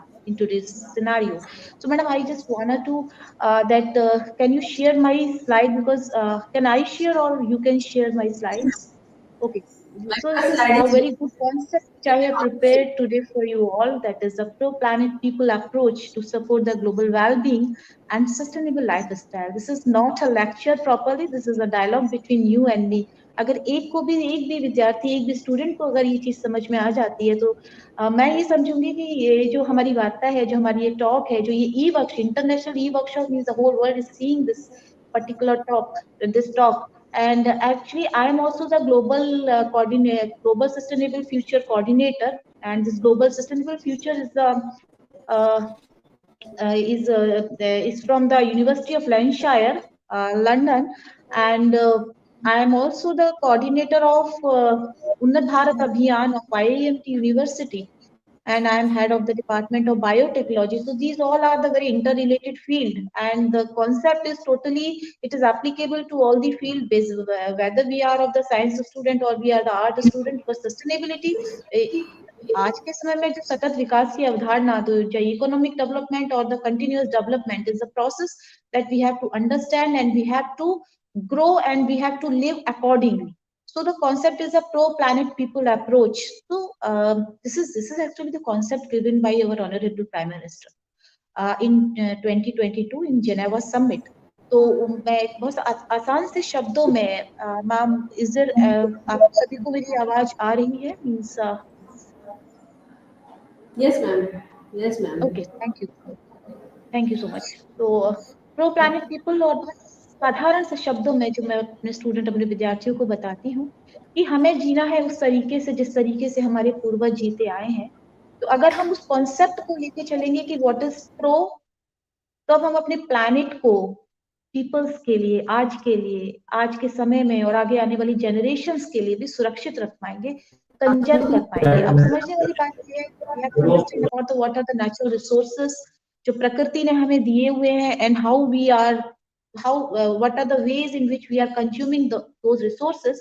It is again a question mark situation that we are over exploitation the natural resources. So that's why we are shifting towards the artificial resources, and we are shifting towards the artificial era, artificial generation of the energy, artificial generation of the water, artificial generation of the pools for the aquatic life. So more, there are many things which we are generating, which we are creating.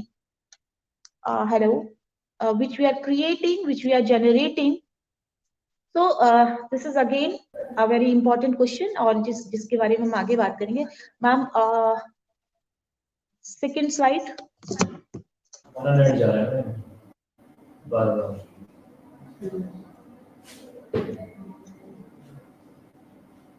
Ma'am, can you second slide please? Okay. Yes. Okay. Ma'am, you can shift your slide because it's shared from your side. Okay. Thank you, ma'am. So this is what the quote I have written: live and grow with the green and preserve blue, and we have to follow the path of green blue. This is sustainability in the actual frame. This is the phrase which I have written a long back. And this particular today's talk, if agar main baat karu, to it is based on the sustainable development goal 14, that is life under water. And life under water is the SDG 14, and I am talking about the SDG 13, that is global climate action. So what type of action we are, how much we are adaptive, how much we are resilient. So these all are the subject of today's talk. This is also, I have written long back, the concept of the clean and green and sustainable India, that the environment which is preserved by our ancestors is going rapidly day by day, and there are so many anthropogenic activities. We are responsible for that, for the over exploitation. And here I have stated that the recently India is continuously improving its rank in global climate change performance index, and recently it is to 10th among global. The next major issue, which is also a major issue if we consider the aquatic life, that is the dumping of the solid waste or dumping of the affluent, industrial affluent, directly into the mainstream of the river water, mainstreams, or directly into the sea reservoirs. So this is also a main concern. What we are doing, how much Central Pollution Control Board is looking after all these aspects, whether they are providing proper guidelines to the industry before dumping. They should treat what they are treating their wastewater or not, they are They are treating their solid waste or hazardous waste before the dumping directly into the stream. So MSW means this is municipal solid waste is again a uh, very big question in front of our Indian government, that because population is the cause, ultimately cause is the human population, और इससे कोई deny नहीं कर सकता, because we are growing rapidly and we are growing day by day. So in that case our desires are also growing day by day, and we are generating huge amount of solid waste. And this solid waste, if we categorize the solid waste, so there are different category of the solid waste. So municipal solid waste is actually the collective form of the domestic waste or the household waste. So this is also important ki what we are doing. Then there is the industrial waste, that is another segment of the waste, ki what we are doing for that waste, whether we are using the recycling or reusing that waste or not, or directly dumping into the waste water. यहाँ पर मैं थोड़ी सी एक चीज आपको और भी बताना चाहूंगी, that I am also working on the defluoridation technique, that is a increasing level of the fluoride in water, in river water or in sea water or in wastewater. So the reason of the wastewater is the effluent, which increases the concentration of the fluoride. This fluoride is also has a very harmful effect onto the aquatic life and aquaculture, because this is also I have written one review paper on this, the effect of the fluoride on the aquatic life and aquaculture. If you Google, you can find out some review on this from my side. So I'm not going much deeper into this side. I am focusing on to what today I want to deliver in this e-workshop.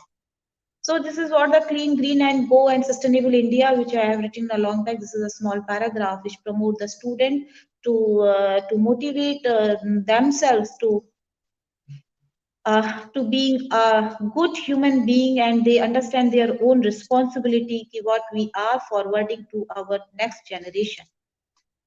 So this is the Guru Shishya Parampara, जिसमें हम बताते चलते हैं कि हम क्या थे और आज हम क्या हैं और आगे आने वाले समय में हम क्या होंगे.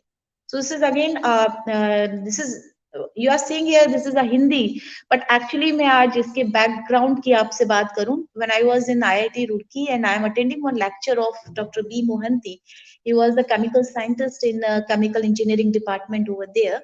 Now he is retired. In their lecture, actually this is a summary of his lecture. उन्होंने बात की थी लाइफ साइकिल एनालिसिस की सस्टेनेबिलिटी की.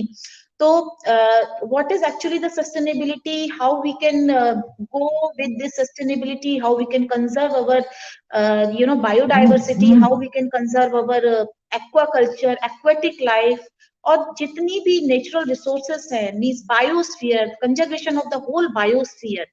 सो देयर आर द वे कि हमें अपनी जो सनातन परंपरा है, बिकॉज मैं जब भी कोई भी लेक्चर देती हूँ तो उसमें साइंस और जो हमारी सनातन प्रकृति है वो क्या कह रही है उसको मैं हमेशा मिक्स करके बोलती हूँ फॉर द स्टूडेंट, जिससे वो समझ पाए कि साइंस इज नॉट ओनली कि what we are reading from the book, that is not the science. Science जो हम प्रकृति से सीखते हैं, दैट इज द विज्ञान. विज्ञान कहाँ से आता है? विज्ञान आपकी प्रकृति से आता है. तो हमारी जो वैदिक परंपरा है, जो हमारी सनातन संस्कृति है, डील्स अपॉन द सर्वे भवन्तु सुखिनः. तो सर्वे भवन्तु सुखिनः का ही कॉन्सेप्ट है आपका सस्टेनेबिलिटी. आज के समय में हम लोग सस्टेनेबिलिटी एंड सस्टेनेबिलिटी की बात करते हैं, बट एक्चुअल फ्रेम में सस्टेनेबिलिटी क्या है ये कितने लोगों को पता है? तो conservation of our cultural diversity, conservation of our biodiversity, we have to maintain a balance. तो बिठाना होगा सामंजस्य विकास की सतत अवधारणा के साथ. We have to make a balance with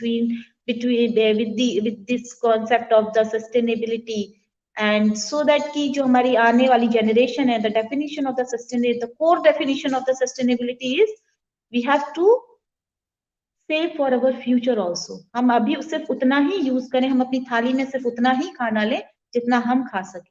ऐसा ना हो कि हम बहुत सारा रख लें और उसको फिर हम बर्बाद करें. This is just an example, और साधारण से शब्दों में जो मैं अपने विद्यार्थी अपने स्टूडेंट्स को बताना चाहूंगी. इसके बाद global climate change, that is SDG 13 major concern. And global climate change का जो बैकड्रॉप है, जो मेजर कॉज है, वो है आपका greenhouse gas emission. Everyone is well aware about the global warming concept and greenhouse concept. कि greenhouse concept and global warming both are the correlated terms, or I can say that the global warming is the misnomer term of green. Actual term, scientific term is the greenhouse gas. So these greenhouse gases are the emission of these greenhouse gases. The source of the greenhouse gases are various industries. So this is also important that we have to check a point or question mark to these industrial processes. And आप देख सकते हैं slide में, there is a remark, it has been projected that climate change has induced the global temperature to increase in the range of 0.6 to 4 degree Celsius by 2050. ये आगे का prediction है 2050 तक का. कि अब आप सोचिए कि हम लोग किस तरीके से अभी भी आप इस चीज को यू कैन फील इट कि इन फरवरी और अभी अगर आप धूप में निकलेंगे तो आप धूप में नहीं निकल पा रहे. तो अभी सोचिए कि ये आलम है अगर अभी सूरज की ताप का, तो आगे मई और जून में क्या हालत होने वाली है. तो ये सिर्फ प्रकृति सिर्फ हमें दिखाती है, प्रकृति हमारे सामने एक उदाहरण पेश करती है, लेकिन समझना हमें खुद होता है. लेकिन सबसे बड़ा ज्ञान यही है, हम ज्ञानवान होते हुए भी अज्ञान यही है कि हम समझना नहीं चाहते, हम प्रकृति के उन इशारों को नहीं समझ पाते कि वो हमें क्या बताना चाहती है. तो अगर मैं जो आज आपको बहुत सारी चीजें बता रही हूँ, ये अगर आप लोगों को आप इस साइट को, आप मेरी बातों को बिल्कुल आगे फॉरवर्ड कर सकते हैं. तो the cost of the global warming, मैंने ये नंबर्स में लिखा हुआ है कि इतना इतना इन डॉलर्स में ये कॉस्ट लिखी है कि व्हाट वी आर पेइंग, कि अगर ग्लोबल वार्मिंग इस हिसाब से बढ़ती चली जा रही है, जो टेम्परेचर हाइक है वो इतना होता चला जाएगा, तो क्या होगा, व्हाट हैपेंस. तो wild life, the cost of damages is $12 billion cost of damage from wildlife in 2020. आप ये देखिए, $35 billion cost of most expensive single disaster, summer flooding in China. तो ये जो अलार्मिंग स्टेजेस हैं ग्लोबल वार्मिंग की, जो कि हमें दिखाई पड़ रही है कि कहीं पर बहुत ज्यादा सर्दी है तो कहीं पर बहुत ज्यादा गर्मी है. This is the basic concept of the green house gas. कि हम सबको पता है कि जो आपकी जो सन रेजेस हैं, जो इंफ्रारेड है, वो कार्बन डाइऑक्साइड के मॉलिक्यूल्स को एक ट्रैपिंग का काम करती हैं, जिससे कि आपका जो टेम्परेचर, जो आपका हीट है, वो बाहर नहीं निकल पाता, और आपका जो इंटरनल जो ग्लोबल हाउस है, जो इंटरनल ग्लोबल टेम्परेचर है, वो धीरे धीरे एक्सीड होने लगता है. So these are some of the human activities have added greenhouse gases to atmosphere. तो atmospheric में किस किस तरीके से आपका, ये मैंने अभी डिस्कस भी किया था कि how much temperature is going to be exceeded in next coming years, and what the scientists are means they are focusing on to adapt some of these strategies, or to be very resilient in adopting the strategies. So two terms are very much important in nowadays: adaptation, climate adaptation, and climate resilient. So again, this is a fact file. This is a fact file. This is a case study of Eastern Antarctica, which has recorded exceptionally high temperature. This is a last year research, and you are seeing that how much temperature, the Concordia research base at Antarctic, which is an altitude of 3,000 meters on Friday, means I am talking about the last year March. This is recorded in last year March. So minus 11.5 degrees Celsius temperatures is recorded in Antarctica. तो जो temperature आपका बहुत ज्यादा कम हुआ करता था, वो आपका अगर एंटार्क्टिका का टेम्परेचर, इस कहने का आसान शब्दों में आपके लिए ये है कि वहां पर जो टेम्परेचर होता था वो काफी, आप ये समझिए, -40-50 से भी डाउन होता था, और वो जो टेम्परेचर है वो अब धीरे धीरे माइनस, आप ये देखिए 30, और इसके बाद -11.5, और इस तरीके से जो टेम्परेचर है वो 0 की तरफ बढ़ता चला जा रहा है. It shows the impact of this is the melting of the glaciers and means elevating level of the sea. जो समुद्र का लेवल है उसका बढ़ जाना, और जितने भी ग्लेशियर्स हैं वो धीरे धीरे उनका पिघलना, ये कॉन्सिक्वेंस है आपके ग्लोबल टेम्परेचर हाइक का. Again these are some of the statistics of the means world energy scenario, ki how much we are focusing on to the energy sector of world. So it is also important because when we are talking about the sustainability, so these figures, these fact files are very much important, because in today's water and energy both are very growing sector, and direct nowadays without energy no one can live. Also the same thing is with the water. We cannot live a single day without water. So both the factors are very much important. और इसी में what we are doing, we are continuously creating a degradation in both these sectors. This is some of the fact file directly related with the today's talk, means the impact of the climate change onto the aquatic life. I have collected some of the fact files and from some of the research paper. One book is also I found which is very important. I suggest the student you can go and read this book.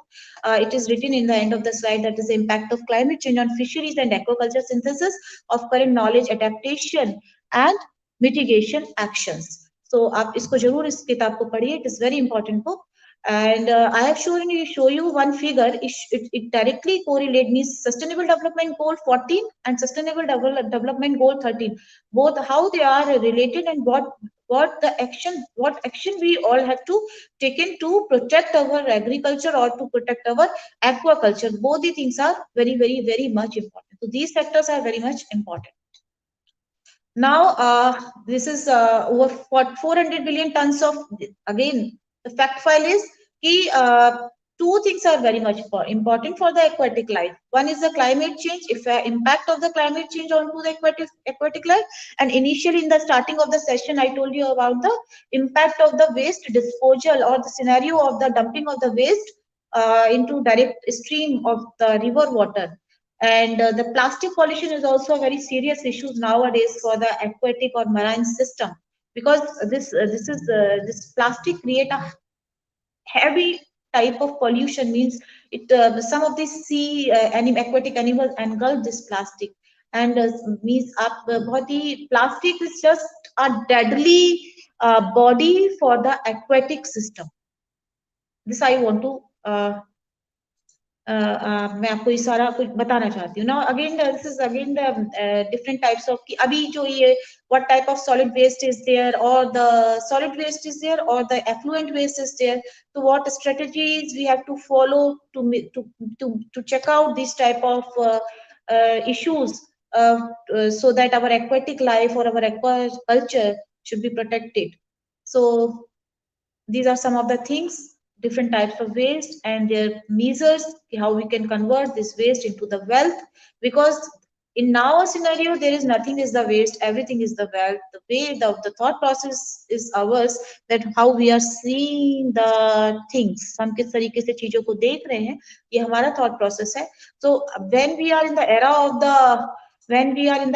the sustainability, so when we are in the era of the reuse, recycle, and there are different R concept, 3R, 5R, 7R concept, and the sustainable concepts are there. So it is very much important that we have to think all about to save and conserve our environment, either the aquatic environment or the atmospheric environment, or the stratosphere or the troposphere. So this is what again a new concept I have given, and this is also published, which is the concept of the eco-village concept, where all type of sustainable ways to protect our environment or to sustainable living, we adopted the things like zero waste discharge, to reduce our requirements, responsible citizen, different recycle strategies we have to use, different recovery strategy we have to use. We have to check out the dumping strategies, removal or dumping of the hazardous waste.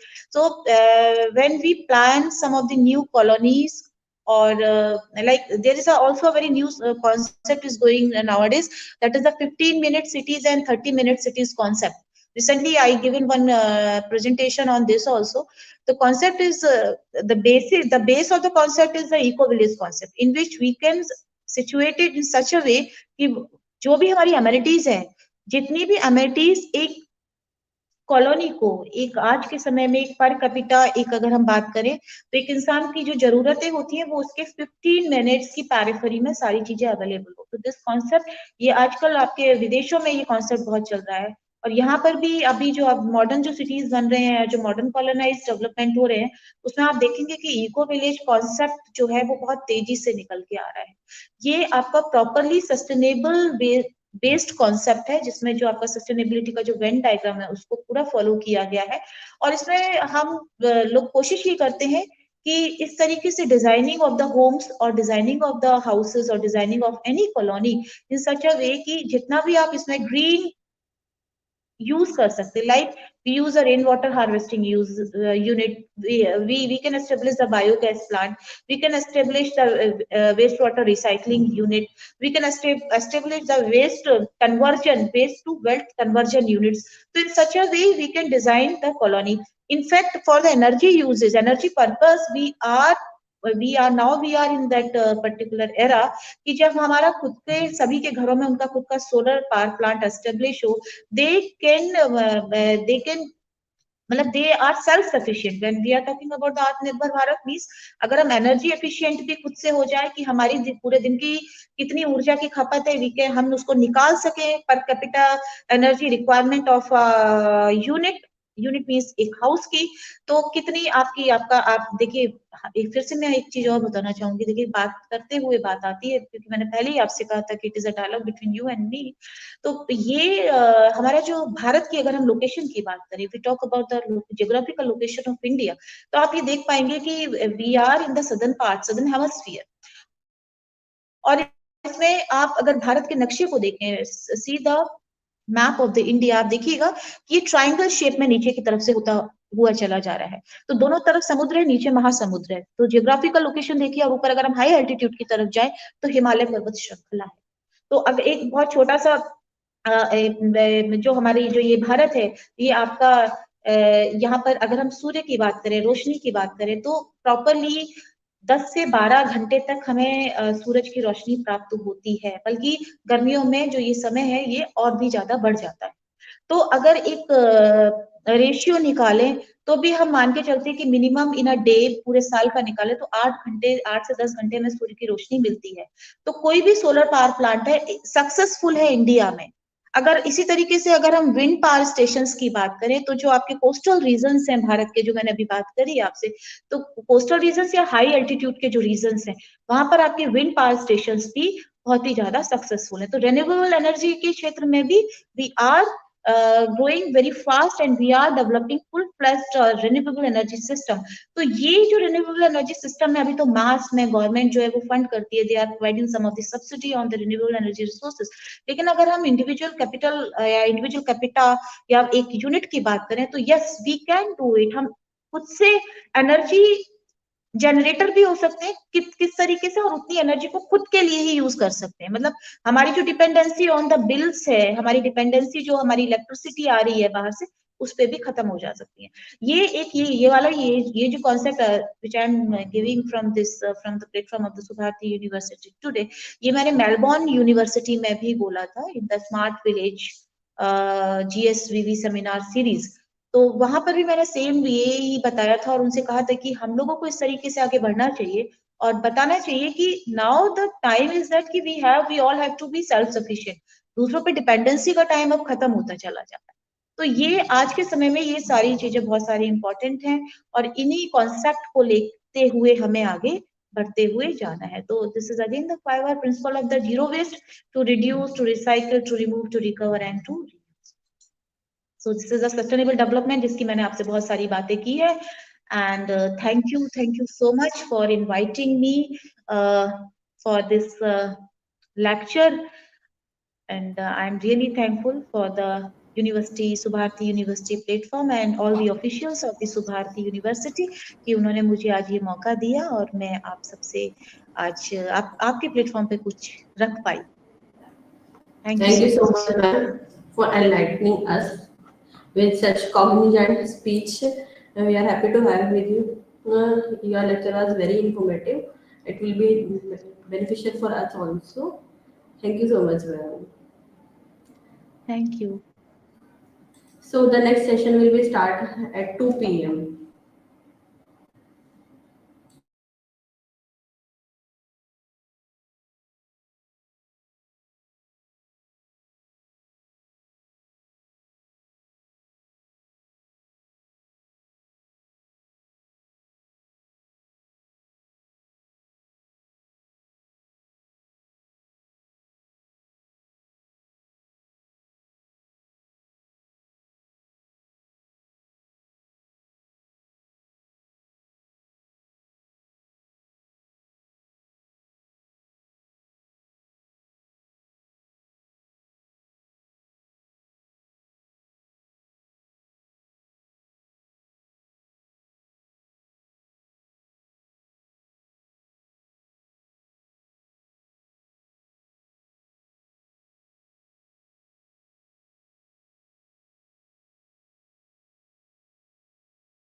Good afternoon and Jai Hind to all. For technical session 3, I would like to introduce our speaker, Professor Dilip Kumar Jha, Professor and Head Department of Agriculture, Aquaculture, Forestry University, Chitwan, Nepal. Professor Dilip Kumar Jha received his PhD in Aquaculture and Aquatic Resource Management from the Asian Institute of Technology, Thailand. Sir has over 42 years of experience in teaching, research, and extension. He is working as a chairman of the Fisheries Subject Committee under the Faculty of Animal Sciences, Veterinary Science and Fisheries at the Agriculture and Forestry University, Rampur, Chitwan, Nepal. He has successfully completed his tenure as a director of Curriculum Development Center at AFU. He has published more than 100 research papers in national and international journals, as well as several books and laboratory manuals on aquaculture and fish health management. He is mainly focusing on solving challenges in the production of finfish species as well as investigating and conservation of key species and creating awareness on Professor Jha research focus on status and conservation of fish diversity of major river system in the Nepal. He was actively involved in Aquafish Innovation Lab project supported by USAID through the Oregon State University and University of Michigan with the support of Aquafish Innovation Lab. He was able to create awareness on human nutrition through a school pond program.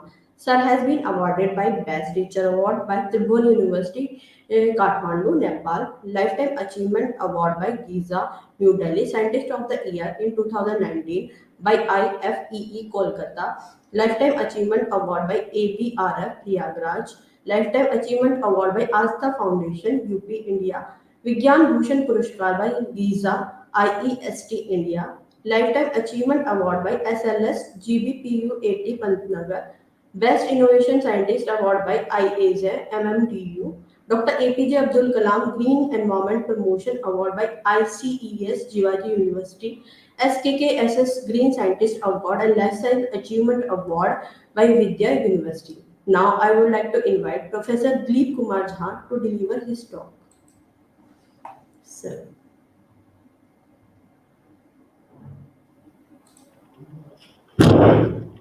I am audible, madam? Yes, sir, you are audible. Okay. Honorable Vice Chancellor, Prof.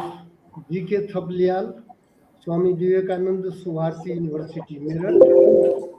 Then Honorable A.P. Garg, Dean Academics of the same university. Then Honorable Vice Chancellor, Prof. H.S. Singh, Mar Sukumbari University, Saharanpur. Professor H. Shivanand Murthy, uh, Professor S. N. Lal, Professor Dr. Sachin Kumar, Dr. Vinay Chakravarti from Bangladesh. Yes, and above all, the organizing secretary of the program. Without her help, it was not possible to connect you. So, Assistant Professor Dr. Nisarana. With her support only, this program is going on, and I actively participate and hope you are going to take some advantage about fisheries and aquaculture. So I have to just forward the slide. Are you going to please forward? Yes, sir. So this is my address, and I am working in the Agriculture and Forestry University. This university is located 156 kilometers from Kathmandu, the capital of Nepal. It's on the bank of Gandki River. So again, it is not going to forward slide. Due to slow, I think is internet or maybe. Sir, you can go to the next option. It will be moved to next slide. No, no, next slide, it is not moving here, not moving. Okay, I think it will take some time. Hmm.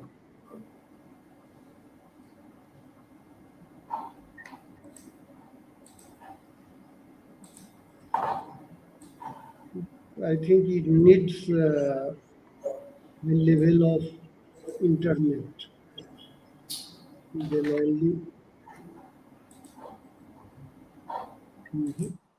Not moving slide. Okay, sir, then we can do the same. Your slide has been uploaded, then we can move your slide. Okay, okay, move. So introduction part, then carp polyculture, fisheries and aquaculture, because our previous speaker already stated about the word aquaculture and others. So just so actually, why aquaculture rather than just starting before I am telling you is fish. Fish actually is the food production system. So food security with sustainable development is a major issue being faced by the ever-growing population. The current population of 8 billion is expected to reach above 10 billion in 2050. That's why we need to increase food production several folds in order to feed the world. The increasing demand of food can be partly addressed by implementation of integrated fish farming systems or the promotion of farming. So actually the integrated before going to integrated car polyculture for sustainable development for the viewers and all the audience and all the distinguished participants, I am telling you the fees even a fraction of second I haven't find any information that fees can be grown in the what we call terrestrial environment rather than aquatic environment. So fish is actually aquatic cold-blooded vertebrates which breathe by means of pharyngeal gills, balance and propels themselves by means of fins. So for fish, it's actually a poikilothermic animal whose body temperature varies according to environment. But there are some physiological systems that it not going to completely compensate with all the facts where in all the levels where the it just meet their body requirements to farm in different temperature zone. That's why we have some sacrophilic, the cold water, then mesophilic, the cool water, and thermophilic, the warm water fishes. So earlier, the term, this aquaculture term, earlier this term completely taken as a term of fisheries. So what's fisheries? In a simple way, very simple, you can say the any aquatic organisms having economic value. It is very simple, comes under the fisheries. And after that, such fisheries terms is broadened in different ways. Then it is changed as a capture fisheries where there is no control. Just simple, fit the formula. Not it's like a plus b whole square, like a squared plus 2ab plus b. No, nothing. Simple control. If there is no control, capture fisheries. If partial control, where you are going to just stock seed materials. In case of fish, generally it's mostly the oviparous. So the different stages of fish seed actually spawn, then just after hatching eggs, just after hatching hatchlings, if it is going to grow, is after 2 weeks, it's a fry stage. Then again after 2 weeks, again it's to be a finger size, then fingerlings. So if only you place anywhere, such terminology we call actually the is enhanced fisheries or even the culture-based fisheries. Then culture fisheries. What's the culture fisheries? Where we have complete control. So raising of fish or any aquatic organism under one's easy control is known as aquaculture. So aquaculture includes all, not only the fishes, but other aquatic, even aquatic plants also. Under the fish culture, only fish after vertebrate. So it's under the chordate. So while vertebrates, invertebrates, even uh, in India it's already well developed, or other parts of the world. In our country, especially in Nepal, there is no sea. So we have only inland waters here, freshwater aquaculture. So in your place in India, this is a Macrobrachium rosenbergi, the tiger's prawn, So prawn is also culture other than brackish water or marine forms. Uh, Even you can shrimp, culturing shrimp also. So shrimp, it comes under aquaculture, not under the fish culture. So see the differences from vertebrate and invertebrate. So this that's the marked difference between fish culture and aquaculture. Even you can include the aquatic plants also, which is very useful for human being. So just think, after growing population in the world, what is going to happen? In generally, in the growing population, land is limited, So we have to transform in uh, to utilize water. So in the next generation or within coming decade, we have to again shift it for the utilization of our aquatic resources. Is really very, very important. So next, so farming of more than one type of compatible aquaculture species are cultured simultaneously is known as polyculture. Polyculture in India, polyculture is already existing, where Indian major carps, rohu, the column feeder, Katla surface feeder, and Mrigal, the what you call the bottom feeder.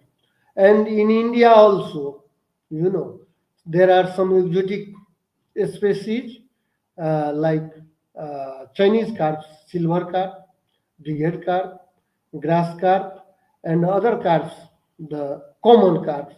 So these carps are already there, though in India, silver and grass carp, but in the border side of Nepal, some farmers they they have taken big head carp fingerlings from Nepal, then cultivate. It's mostly the what we call it, the UP side, and again the Bihar. It's the border. So, so integrated car polyculture is very, very important. It is a typical farming system which is characterized by waste recycling, energy saving, resource utilization, and integration of ecological needs using different species of compatible carbs. So here in the car polyculture or integrated car polyculture, you have to just stock your aquatic systems, pond, raceway, and others or even cage or pen you can utilize for such system where compatible species can be easily cropped. So just think for crop, animal, and aquaculture systems. So under such system, aquaculture, agriculture component can be integrated. Animal husbandry also you can just integrate. Then again, animal, then aquaculture systems. So most of the systems, this system provide you everything for your sustainability in a simple form. So this system is really very helpful for the maintenance of life and livelihood. So integration requires the combination of parts into a whole. In a farming system, this means that none of the parts or subsystems which I have already uh, just presented in the figure, just please take such figure in the mind. So you have to think this one again, so that this means that none of the parts or the functions independently but rather are interdependent. By the wasted output from one subsystem becoming an input for another, the efficiency of the productive capacity of the land and these systems, actually what is going to happen, the farmer livelihood is going to be improved. So major advantage, integrated carp polyculture, establishment of an artificial ecosystem, increase the supply of human food, very important part this one, then increase economic return and raise standard of living. So just this one, if economically uh, we are sufficient, then it is easier for us to maintain our life. And it's, you know, especially for all the government and for all the peoples, there is a need to supply at least food to maintain the livelihood. It's very important. So, thus, integrated carp polyculture is one of the agricultural production involving multidisciplinary functions for maximum utilization. In various seasons, commercial vegetable crops are raised in the integrated farm, and wasted portion of the vegetable are used as food for the livestock. The animal fecal matter are used to manure vegetables. Consequently, a naturally self-sustaining ecosystem develop, and then with higher economic returns. So just in this integration system, uh, we can benefit, and we have to take benefit. It's a world. See the scenario yesterday.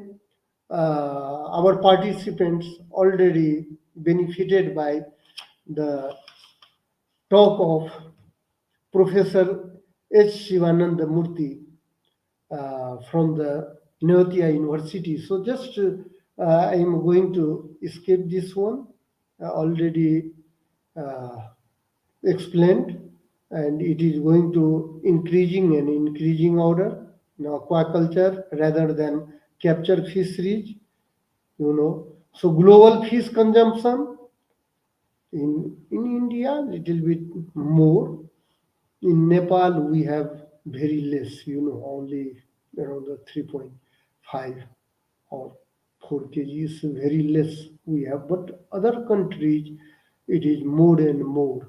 then 21, 22 or more. So actually, uh, if we supplement animal protein, then fish we call as a superfood, because fish is a white meat, and though poultry also white meat, I am not opposing the poultry, but what is going to happen in case of poultry, that peoples or entrepreneurs, they use antibiotics, you know, while farming. Even they use cholesterol. Very, very dangerous. This is the last, cholesterol is the last resort for human beings. But see the entrepreneurs, for gathering money and others, they just making money, but they don't think about the consumer's health, because nowadays is people raising the voice of antimicrobial resistance, but with fish nothing such type of. I haven't seen anywhere the peoples are, or at least in our country, Nepal, the peoples are using any kind of antibiotics for farming fish. So white meat, it's a fish is a white meat. If anyone is a non-vegetarian group, I am telling you, then it is fish. Utilizing fish for food is a very beneficial, because it provides omega 3, and again the essential fatty acids, then essential minerals, and easily digestible. Even you can use fish for growing children also. Fish fillet without a spine, in case of fish fillet. So use fish rather than. Now the situation of Nepal, I am telling you, is a small but very beautiful country, mountainous one. And if you see the the map, is 27% from is cover the Himalaya. Then after that is the Tarai land. We have just flat land like you. So it's only actually 17%. We have the included inner Tarai also. So it's a 23%. It's the total parts. So we generally use such parts for aquaculture also. Then, so this is the available water resources of Nepal. After Brazil, in the world, Nepal comes as the second richest country for water resources.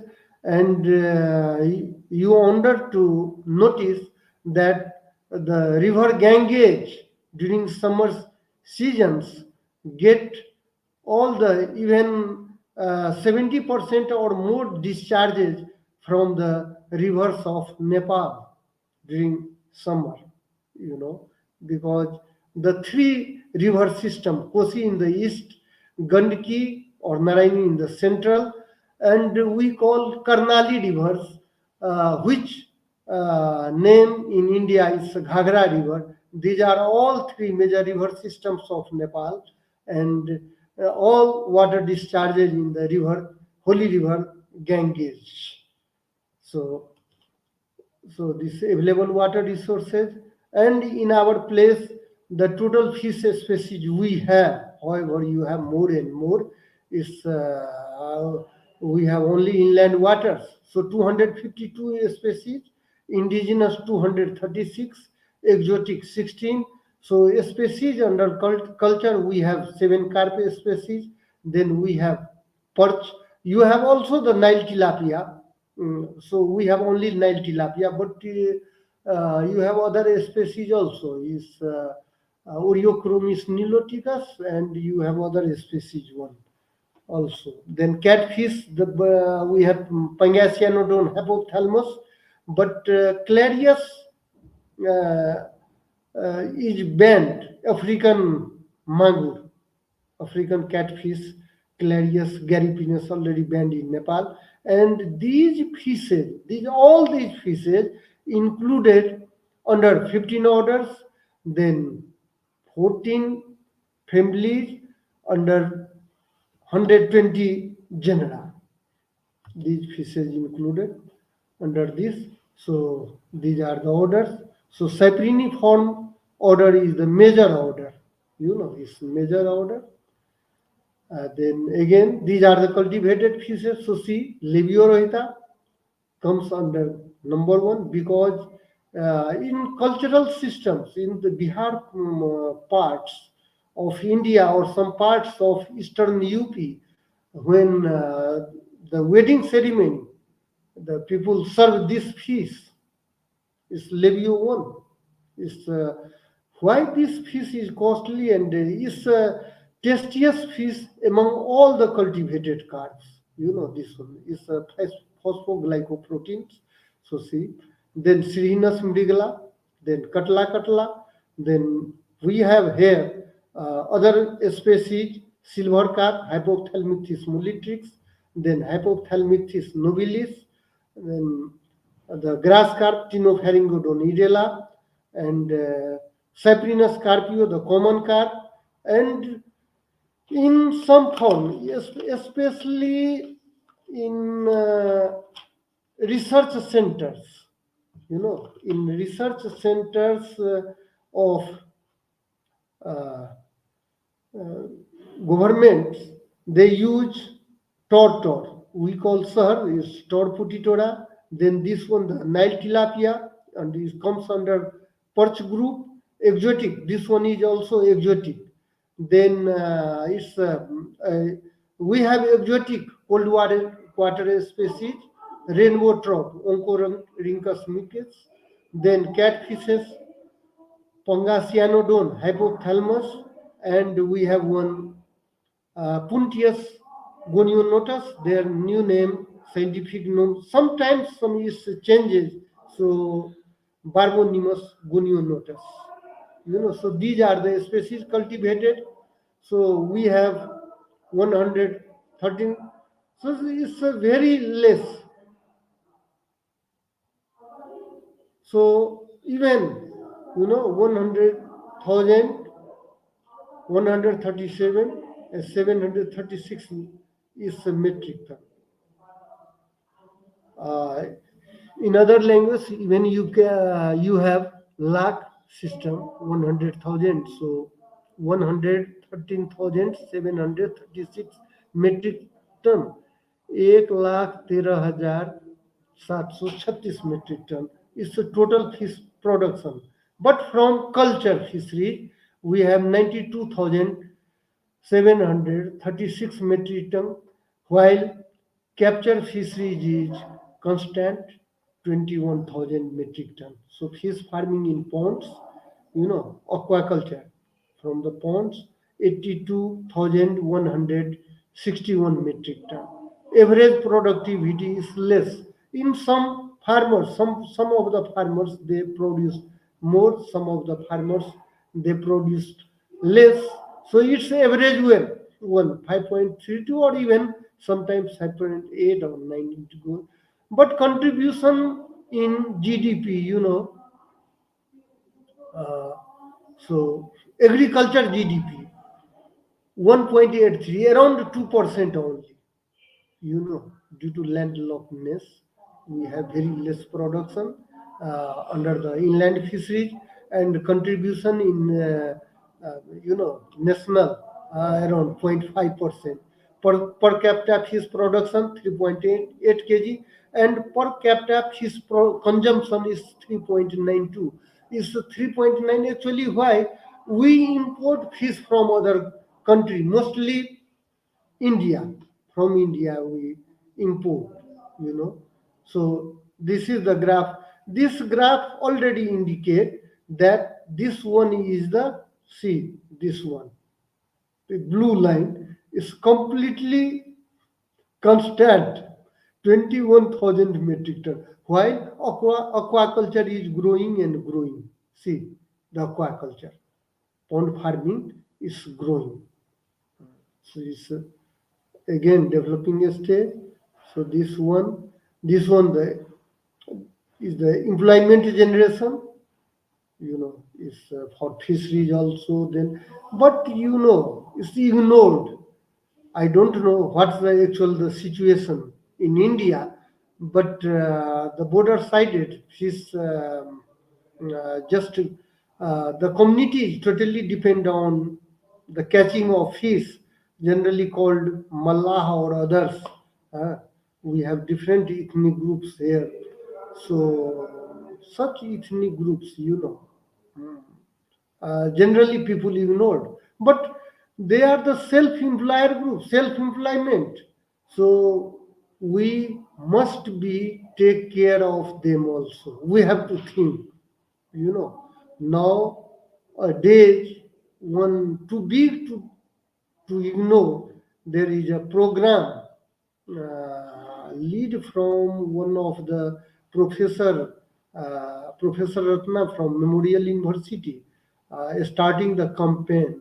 The please take care of such persons, because government don't provide any job and any things.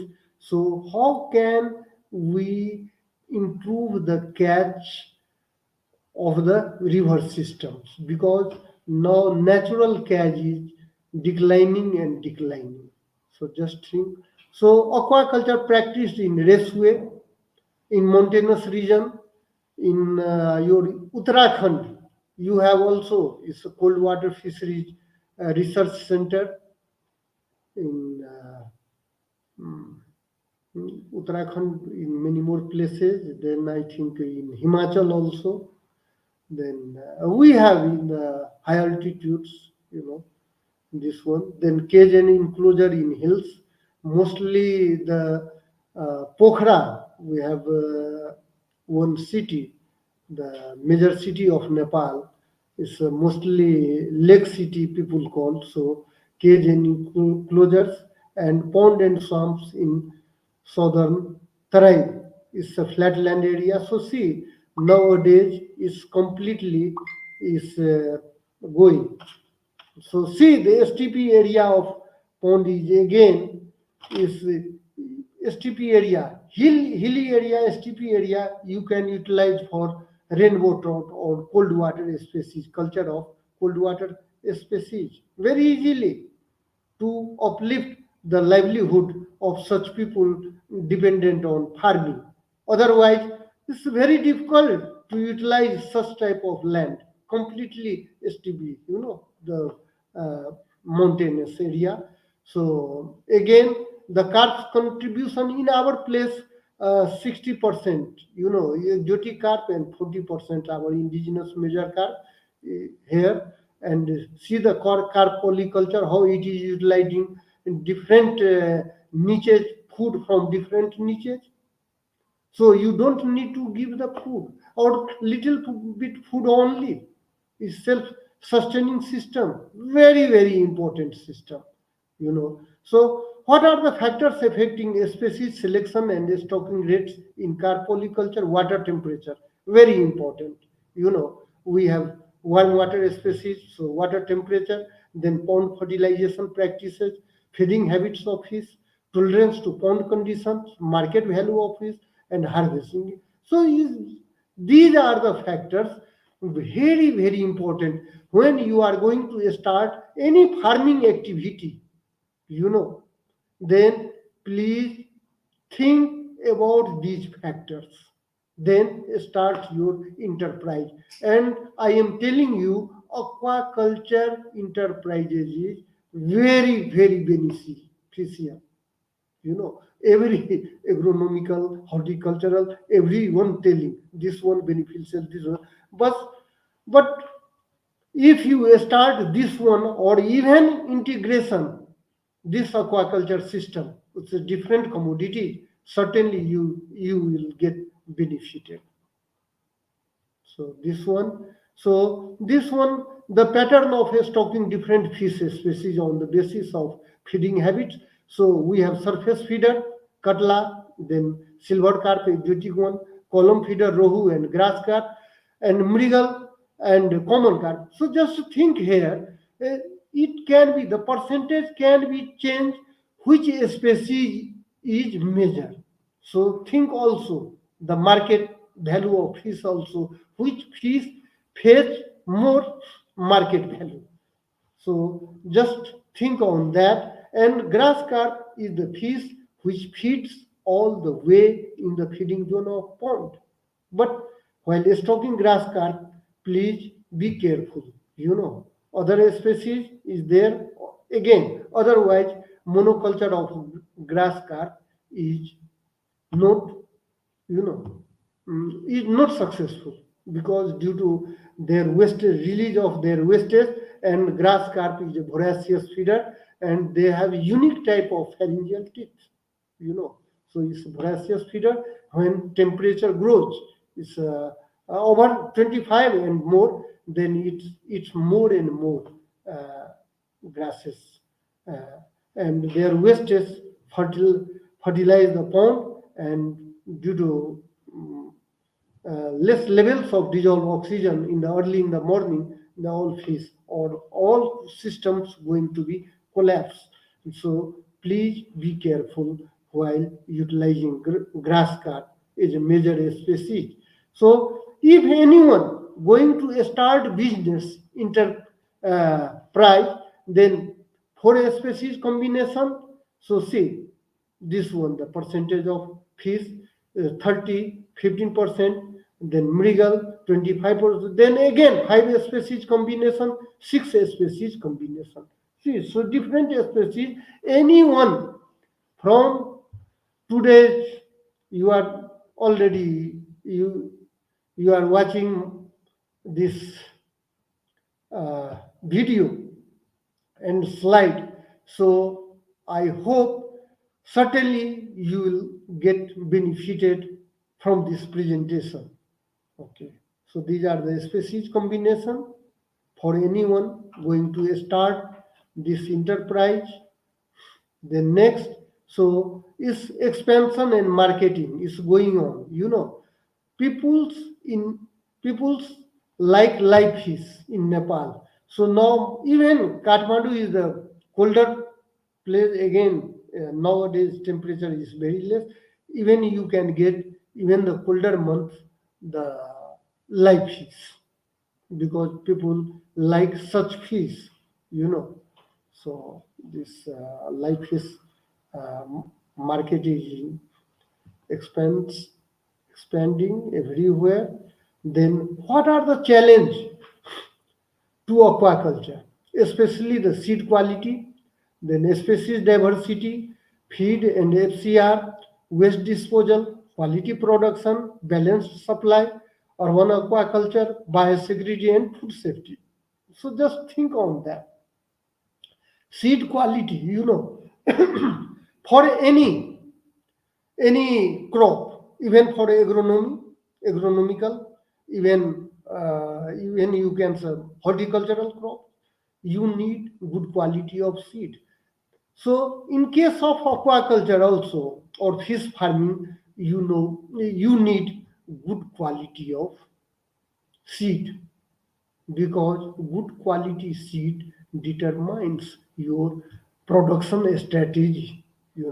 So very very important point. Then how many species you are going to rear. Then feed and FCR, actually, if FCR, food conversion ratio, is 1:1, then it's good, but it's really difficult to find 1:1. Though older ponds in India or even in Nepal, Tarai parts of Nepal, there is no need to supply any type of feed or any supplementary feed, because people's living on the pond dike, flat line. And what is going to happen? All the kitchen wastage and others, they throw in the pond. That's why. Otherwise, you need also. So it would be better to say that 1.5 ratio is the better one for uh, fish production. 1.5 kg of feed, if produce 1 kg, it's really beneficial rather than 2 kg feed. So waste disposal. So these are the things we have to consider. Then again, see, the seed survival is really problematic. So, in my view, if you are going to rear seed in the hapa, then it is beneficial without it, because survival is the main agenda, even for human beings and others also. So, in case of fish, so if you are going to rear seed in Hapa, then it will be beneficial to stock the production ponds, the big ponds one. So these are the paper already published. You can use probiotics, or even Hapa rearing is used, or dose of probiotics also. Rather than using antibiotics, probiotics helps in the case of survivability of the hatchlings up to fingerling stage. So, what's the sustainable development? Sustainable development is an organizing principle for meeting human development goals while also sustaining the ability of the natural system to provide the natural resources and ecosystem services on which the economy and society depend. So, ensure the attainment of the continued satisfaction of the human needs for present and future generation. What is going to happen? In the present, you have suffice, but for future generation we have to think. Then only, even in some of the programs, in most of the places, what is going to happen when there is a fund, it is going to be flourish very easily and look sustainable, but after, when there is no fund, it is not going to sustainability. So sustainable development is very important parts. So for the social, environmental, and economic, in the society, if we suffice everything, even the if science is not going to uplift the standard of living, then why? What the use of such? So such interaction, mutualism, cooperation is needed, but we don't have to forget the environmental constraint. So maintaining uh, environment suitable, and then economy, then if society is going to be benefited with maintaining everything, then only it's a sustainable development. To say or telling like this is very easy, but in actual process, in actual practice, it's really difficult. So sustainability, very important. So okay, this slide is going to be again repeated. So see, a small scale integrated rice, vegetable, fish, buffalo, this type of farming, we are going to be come to an end. So just a small integrated. So here rice, and again dike of the pond. Dike of the pond is going to be utilized very easily. See, for growing cucumber and others vegetables, and here you can use even duck fish farming also. Duck fish, pig fish. uh, so different places, different things. Then horticultural crop cum fish farming, it's also very beneficial, because pond dike can be used. uh, this is one type of farm. This farm is actually the soil of such place is not so good. That's why to retain the water in the pond, they use the plastic, lining. And its new pond, they start with one what we call, the vegetables is common one, then banana plant also, then some of the climber also, hmm, climber, then gourd, some gourd also, raising these things. So you can earn and utilize. You first utilize, then earn money to planting these vegetables and banana also. But please don't completely utilize the dike part with banana, because you for fish farming, light is also essential. Sunlight is essential to uh, develop the systems, because plankton is very essential part, you know plankton production in carp system. Carp growing of carps, plankton production is very important. So this one, the banana plant and others. So see,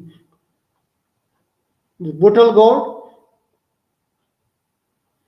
I have visited one part of Nepal. Then I have seen, it's a hilly, some one of the hilly areas in western Nepal. Then I see it's a completely football like.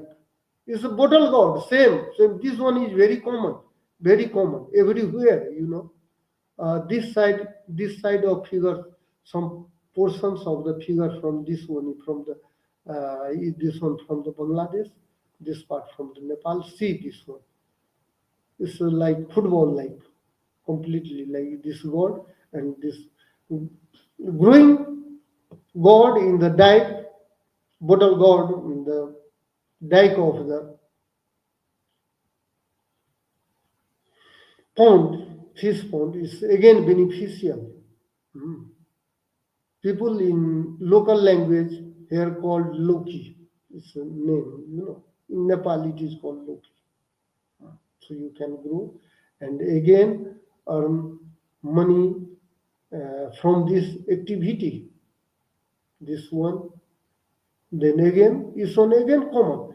And just notice this one, this figure. This figure integrate pond, then rice. See the upper part of the pond, some areas completely utilized. See this one, this side. I don't think that you notice the cursor in your computer or in your systems. So upper part of the left upper diagram is completely a type of integration where cucumber cucumber is also upon the ponds. See fish ponds and other sides of the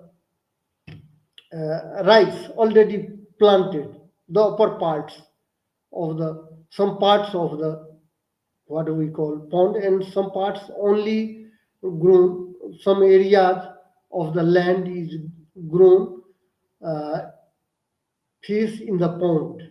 So unique type of system. What is going to happen during rainy season?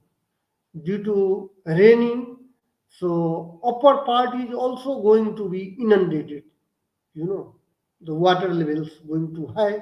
So fish also gone there, that side. And when water level is going to down, then fish come in the pond. So it's integrated farming, integrated paddy fish farming or rice fish farming, any one term you can use. This is also very beneficial, but you have to use in the community. Otherwise, nowadays, insecticides, pesticides are mostly used for high yielding varieties of paddy. So it is not working for integration of the rice fish farming. So please be careful. So this one, the lady's finger is this one, here called bhindi, or is called here in uh, Toroi, here in Nepal. So it's also, but it is tasty, tastier. This one is very tasty. So you can utilize the part of the pond, and it's very very interesting such type of farming practices. And see the leaves or such leaves or anything wastes from this again utilized for the fodder eating fish, the fish which eats. But when there is a for rice fish farming, please be careful that the you can use mostly common carp and tilapia and some other fishes also, but not the grass carp. But in case of integrated farming, you can utilize green leafy vegetables you can, or leaves for utilization. You have to stock grass carp, but not in the rice fish farming. So we must be careful about that. What is going to stock, and again for benefit of the farming. So we are coming in the end of the our program. If you have any questions, please raise your questions. And one thing for this, I have not placed here water quality parameters. Like ourselves, fish also needs a proper amount of dissolved oxygen. Do. So for carps, uh, more than 5. If you have maintained 5, it's okay. No, 5 mg per liter. So dissolved oxygen is very, very essential. pH 6.8 to 8.6. Slightly basic is better. Generally acidic soil, so you have to improve the soil quality of soil by using lime. This one. So water quality, very, very important parameter. So you, while stocking fish, so finger size, in a semi-intensive system, we follow semi-intensive system, then you have to stock your ponds with finger size. 10,000 fingerlings for 1 hectare. 2.5 acre equals 1 hectare. So 1 hectare, for 1 hectare water surface area, not the dike and others you need. So it's totally dependent on the farming system. Which type of farming system you just carry out? Actually, it's the fish farming system extensive. Nowadays, no extensive. Extensive, intensive. In between, extensive and intensive, semi-intensive. So generally people follow semi-intensive type of farming. Nowadays, super intensive. Pangasianodonin is Pangasius catfish. It's actually, the production from 1 hectare, 4,000. 4,000, see the metric ton production. Only from 1 hectare, you don't need.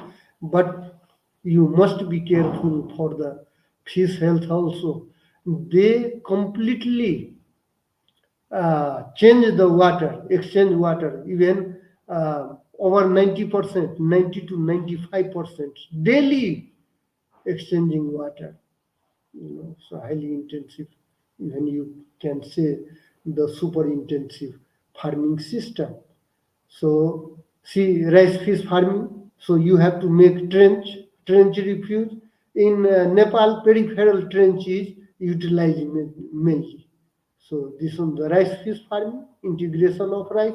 So for rice fish farming, common carp and Nile tilapia is very, very useful. Or even you can use other fishes, even chana.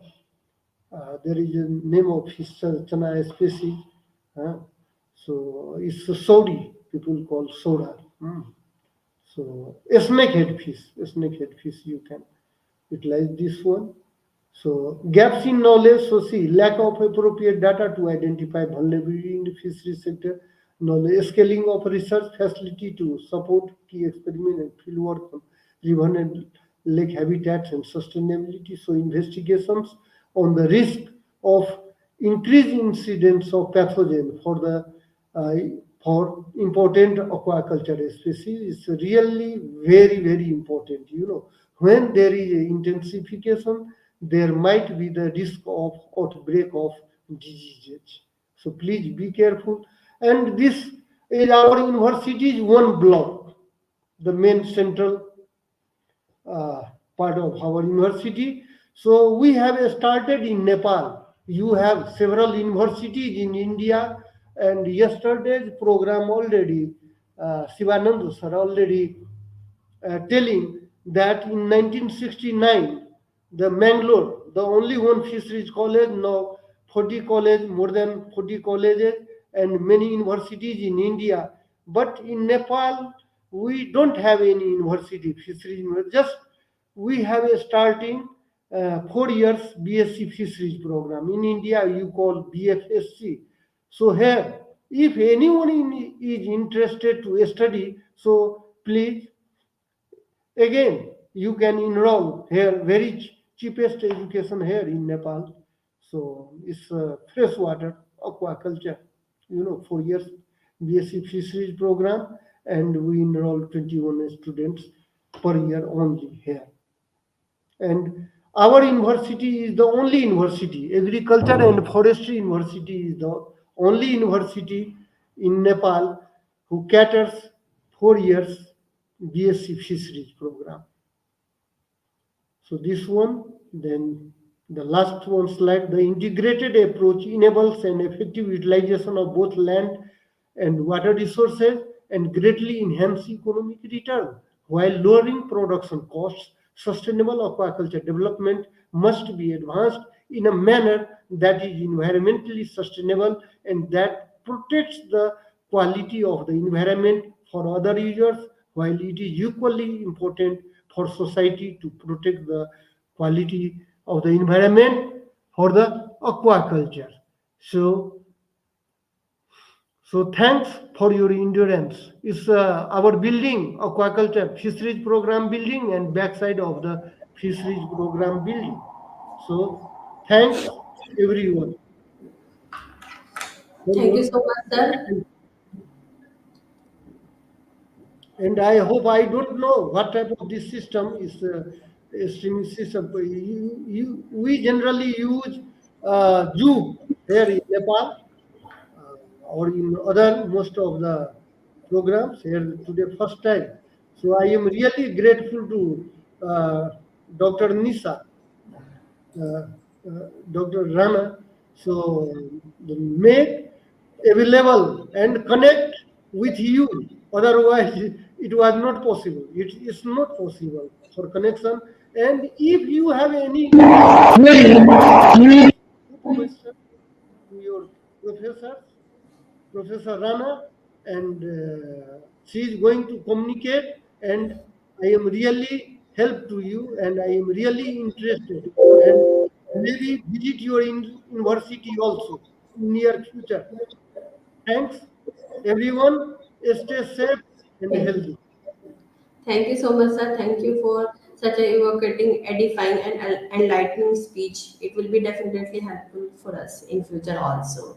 We will directly in communication in future also. Thank you so much, sir. Thank you. Thanks. Now, for this session, I would like to introduce our next speaker, Dr. H.M. Maksood, Assistant Professor and Head, Fish Genetics and Breeding, Department of Aquaculture, TNU, Kolkata. Sir has completed his PhD in Animal Biotechnology from Faculty of Veterinary Science and Animal Husbandry, SKU, AST, Kashmir, Sir has more than 10 years of experience in research and teaching and published more than 15 national and international research papers and book chapters in reputed journals. Sir has received ICR SR in 2015, Bolana Azad National Fellowship in 2016-17, and Dr. Bala Saheb Samant Konkan Krishi Vidyapit Gold Medal in MFSC Fish Biotechnology and INSC Young Researcher Award by Institute of Scholars, Bangalore, India. Now I would like to invite Dr. H.M. Maksud sir to deliver his talk. Thank you, Dr. Rana. I hope I'm audible. Yes, sir, you are audible. Okay.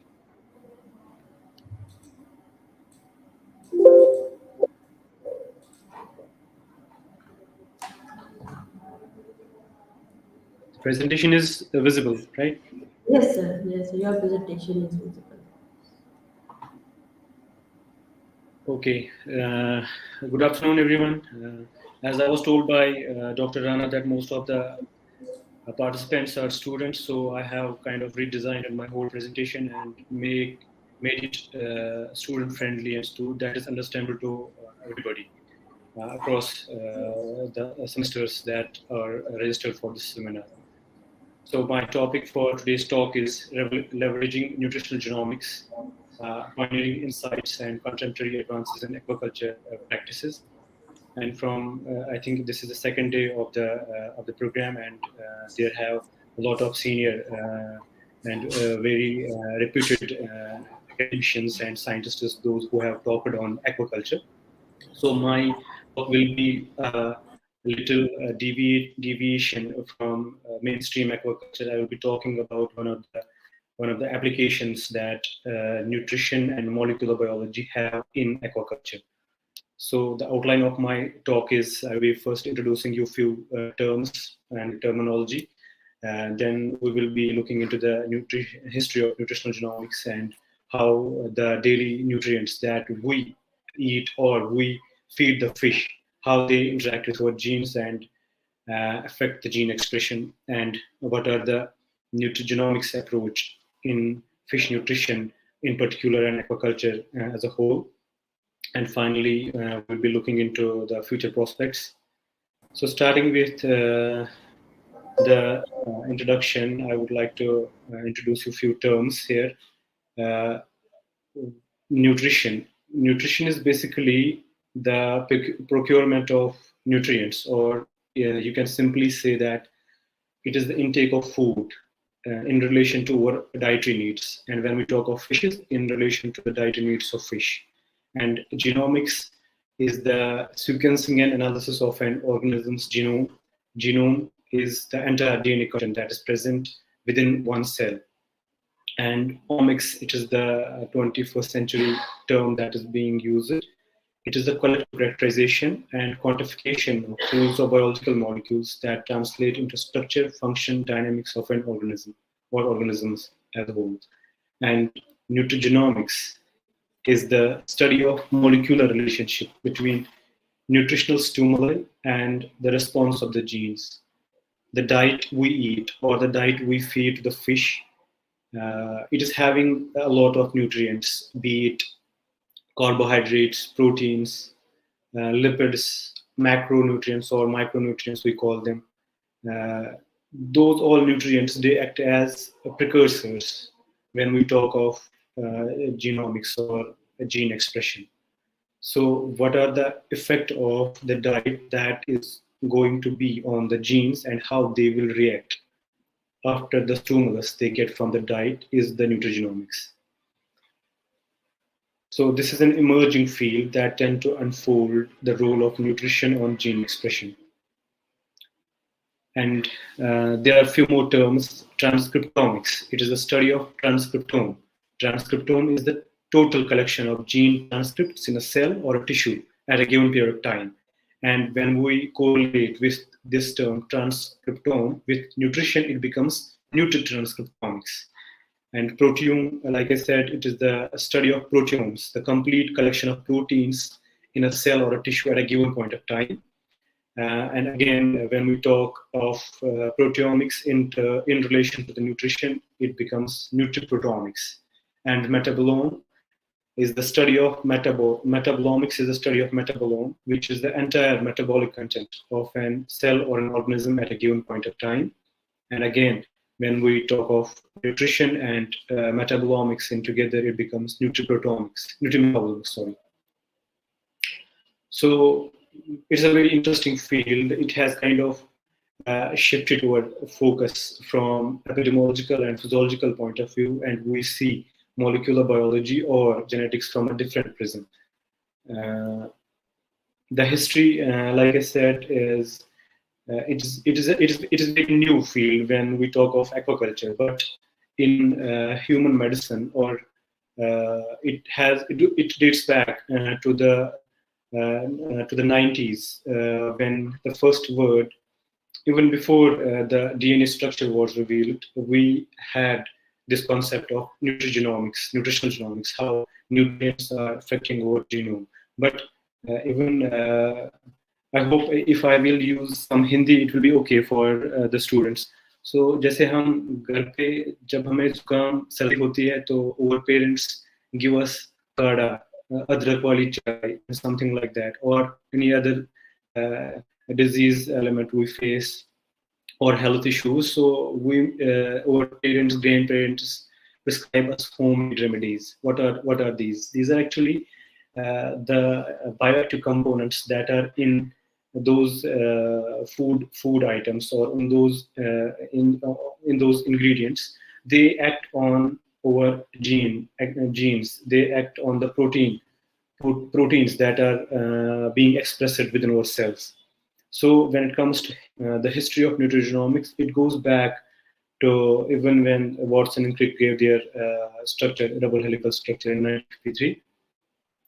But technically, I would say the term was being used late in 1970s, and today we find a lot of companies, both in private and public sector, that are leveraging this technique and kind of producing nutraceuticals that are designed for particular disease condition. Like we have insulin, or you can say we have sugar-free sugar. That is a word being used right now. Or we have a salt without sodium. Those are all personalized nutraceuticals that are being designed for a particular disease patient, for a particular patient or an individual who is facing that disease element. And when we talk, we will talk of aquaculture later in the later slides. Here I have kind of. I hope my slides are moving. Huh?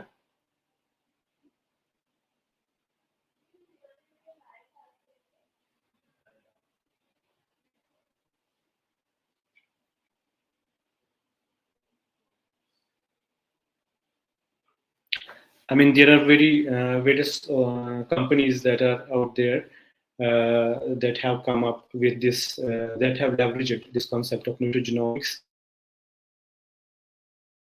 Very recently, there has been various animal-based feeds that are being produced by various companies that leverage this concept of nutrigenomics, where they formulate diets for a specific field problem. So, talking about gene expression is simply the replication.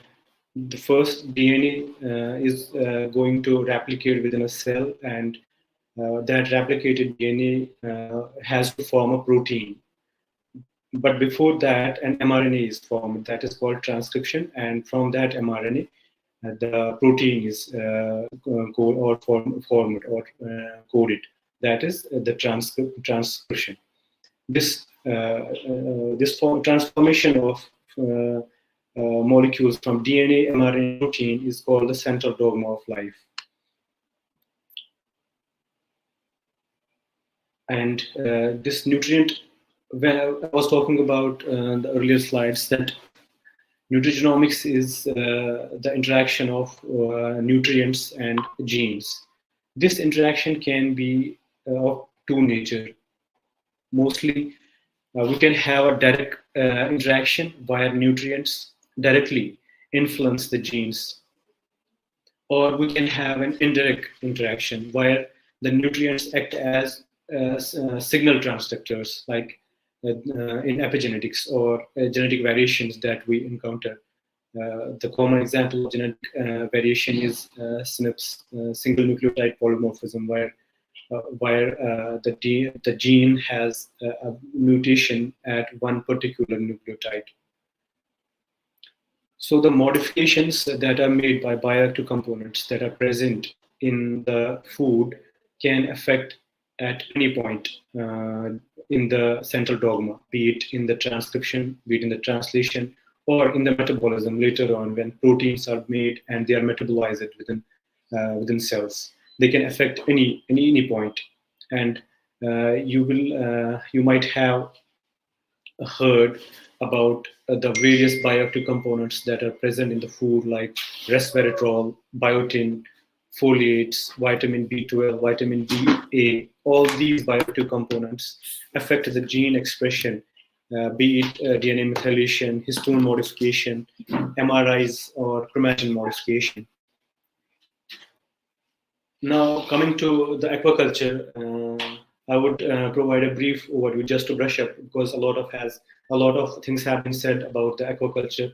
I will just brush up the whole thing. Aquaculture is simply the farming of aquatic organisms such as fish, crustaceans, mollusks, and aquatic plants. Aquaculture is very important when it comes to global food security. Right now, according to WHO, a significant percentage of population in the world globally is in chronic hunger. Chronic hunger, I word the use chronic hunger. It means that they die because of non-availability of food. Usually in our part of the world or in any developed nation, people might die because of a disease, because of terrorism, because of wars.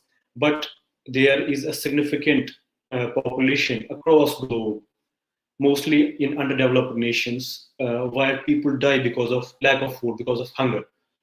So aquaculture is providing affordable animal protein. It is estimated, according to FAO, that around 16% of our daily requirement of animal protein can be fulfilled by fish directly. And from FAO, here are the statistics. The production trends have been changed from like 90s up to current year. It has shifted mostly from capture to culture fisheries. In year 1980s, there was a balance. There was a balance between capture and culture fisheries, but after that, there has been a shift in the production trends, where mostly the fish is being contributed from aquaculture sector, because there is an overexploitation of resources from the wild from capture fisheries. So there has been an increasing trend in production from aquaculture sector, and like I said, fisheries and aquaculture sector has been increasingly recognizing for their essential contribution to global food security and nutrition. So the challenges, like the previous speaker from reputed speaker from the Nepal also talked about the challenge. Here I have enlisted only three. One is the environmental impact. Second is the disease management and feed efficacy. Environmental impact: aquaculture can have a negative environmental impact, such as pollution or habitat destruction. Since we have to expand the aquaculture practices, it comes with the drawback of habitat destruction or pollution. Waste management, like the previous speaker to discuss it, waste management is a challenge. And second, after nutrition, one of the major inputs or investments that happens in the aquaculture sector is the disease management. Like I personally have observed I was part of the disease surveillance team for around 4 years in Kashmir, and we have witnessed how devastating a disease can be when a viral disease or a bacterial or pathogen disease breaks out in a farm. Entire stock wipes out, and the farmer could lose everything. that farmer can go bankrupt immediately when the disease occurs. So it is a very challenge. It is a very big challenge in aquaculture sector to manage disease. Of course, with the global warming and climate change, it is again becoming a major issue. And the third point is feed efficacy. Now, improving the feed efficacy is the essential for sustainable aquaculture. What do I mean by increasing the feed efficacy is that we have to increase the FCR, PER, other indicators of growth when we feed. Now, coming to the nutrigenomics part, how nutrigenomics is going to play a part in aquaculture or fish nutrition in particular. Since I talked about that feed is a major input of aquaculture practices, it contributes more than 60% of input cost. And next to the feed is disease management, like I said. So nutrition or nutritional approach is very essential to alleviate disease among farmed aquatic animals. If we have proper nutrition, it is true for humans and it is true for any other animal, be it terrestrial animal or aquatic animal. When we provide a balanced diet, we have a healthy life. Similarly, same thing is true for fishes also. When we provide a balanced diet to the fish, it grows well, it has a good welfare, and it has a strong immune system to combat any opportunistic pathogen that is present in the water. So how aquaculture can benefit from nutrigenomics research? For elevating the response of the organism to the nutrient, improving FCR, like I said, it is a challenge. Nutrition efficiency to sustainable aquaculture is a challenge. It will help the fish nutritionist to improve the FCRs and protein efficiency ratios. Diet development, it will help to develop a specific diet for a particular fish species or a particular need that may arise in the field. Like we have in shrimp culture, we have a threat of viruses there. So we could formulate a diet that will take care of any viral attacks or any viral disease that are happening in the field right now. Facilitate through understanding about a nutrient response to the cell and complementing basic husbandry techniques. Overall, when we have an understanding of how diet affects the animal at a molecular level, we would design a better feed, we will formulate a better feed for that animal. So yeah, it will complement basic practices. It will also help us to identify various nutrients or feed ingredients that have a better metabolism, and it will facilitate to know the organs and tissues specificity for different nutrient utilization, how nutrients are being utilized by the tissues. So having a specific metabolic change as a function of body physiology, it will help in understanding the basic metabolic regulation by dietary factors. It will help to understand the nutrient transport. And overall, this approach will help us to increase the production and quality of fish. Now, there have been various studies where they have exploited the genes that were affected by various nutrients. And here I have provided just a gist of the research that is available out there. So there are different nutrients, like I mentioned, lipids, carbohydrates, proteins, minerals, vitamins. All of these nutrients directly or indirectly affect the gene that are involved in various physiological and metabolic functions. And a lot of research has come up in the past 10 years, 10, 20 years on a specific role of diets in aquaculture sector. Now, concluding my talk, the recognition that nutrients have the ability to interact and modulate molecular mechanisms underlying an organism's physiological function has prompted a revolution in the field of nutrition. Insufficient or excessive intake of dietary nutrients, micronutrients, produce profound damage in the organ and tissue, whose precise mechanism of action was not known till the advent of nutrigenomics. One of the major challenges is to identify the genes affecting by the change in nutritional status. Obviously, there is open research going on right now in the aquaculture field where researchers, young scientists, are into the task where they find every day you will find research come up in the field of aquaculture or nutrition, while they will come up with the research and explain us the various genes that are being affected by nutrients. Now, coming to the future prospects, now there is a clear evidence from the research that nutrition and gene expression are interlinked in the fish, and like the saying goes, we are what we eat.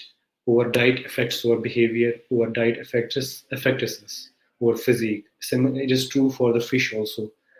Now, extensive studies are required, however, to understand the nutrient regulation of gene expression in commercially important fish species or shellfish species in order to optimize their growth and reproduction. By increasing understanding of dietary manipulation effects on fish production, scientists can develop elite feeds, like I was mentioning, personalized feeds with positive effects on the production, economics, and animal welfare to develop designer fishes that target specific market demand. A great understanding of mechanism involved in metabolism will lead us to sustainable fisheries, more production, and other aquaculture activities. Now, what are the future directions?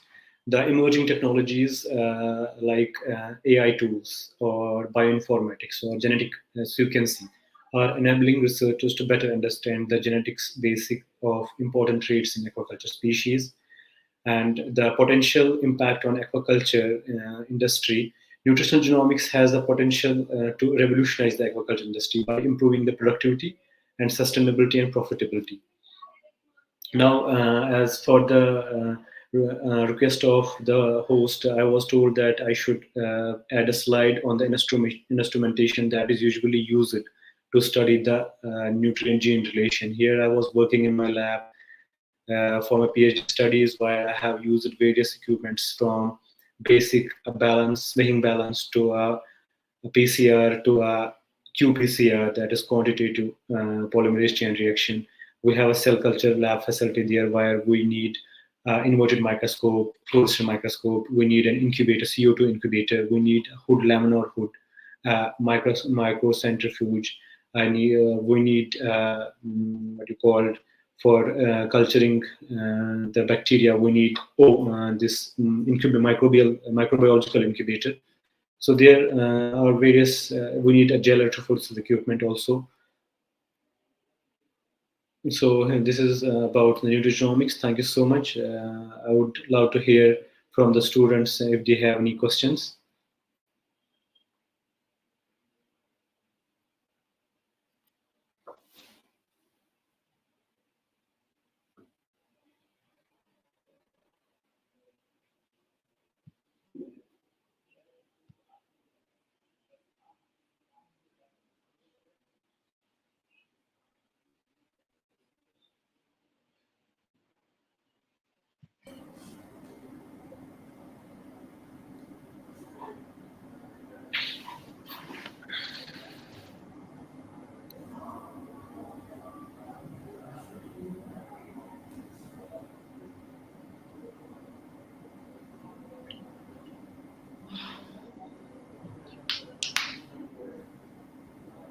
My presentation was short. I didn't want to bore the students.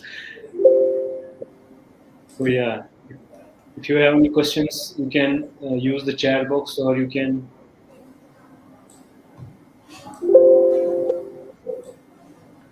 Okay, sir. Thank you so much, sir, for enlightening us. Thank you, Is ma'am. there any question? Then we can end the session.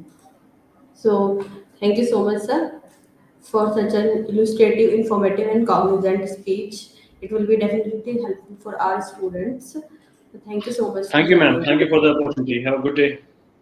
Okay, Looking thank you. forward. Really looking forward tomorrow. So the next session will be start at 11 a.m. tomorrow, and the validity session will be held tomorrow at 12 p.m. Thank you.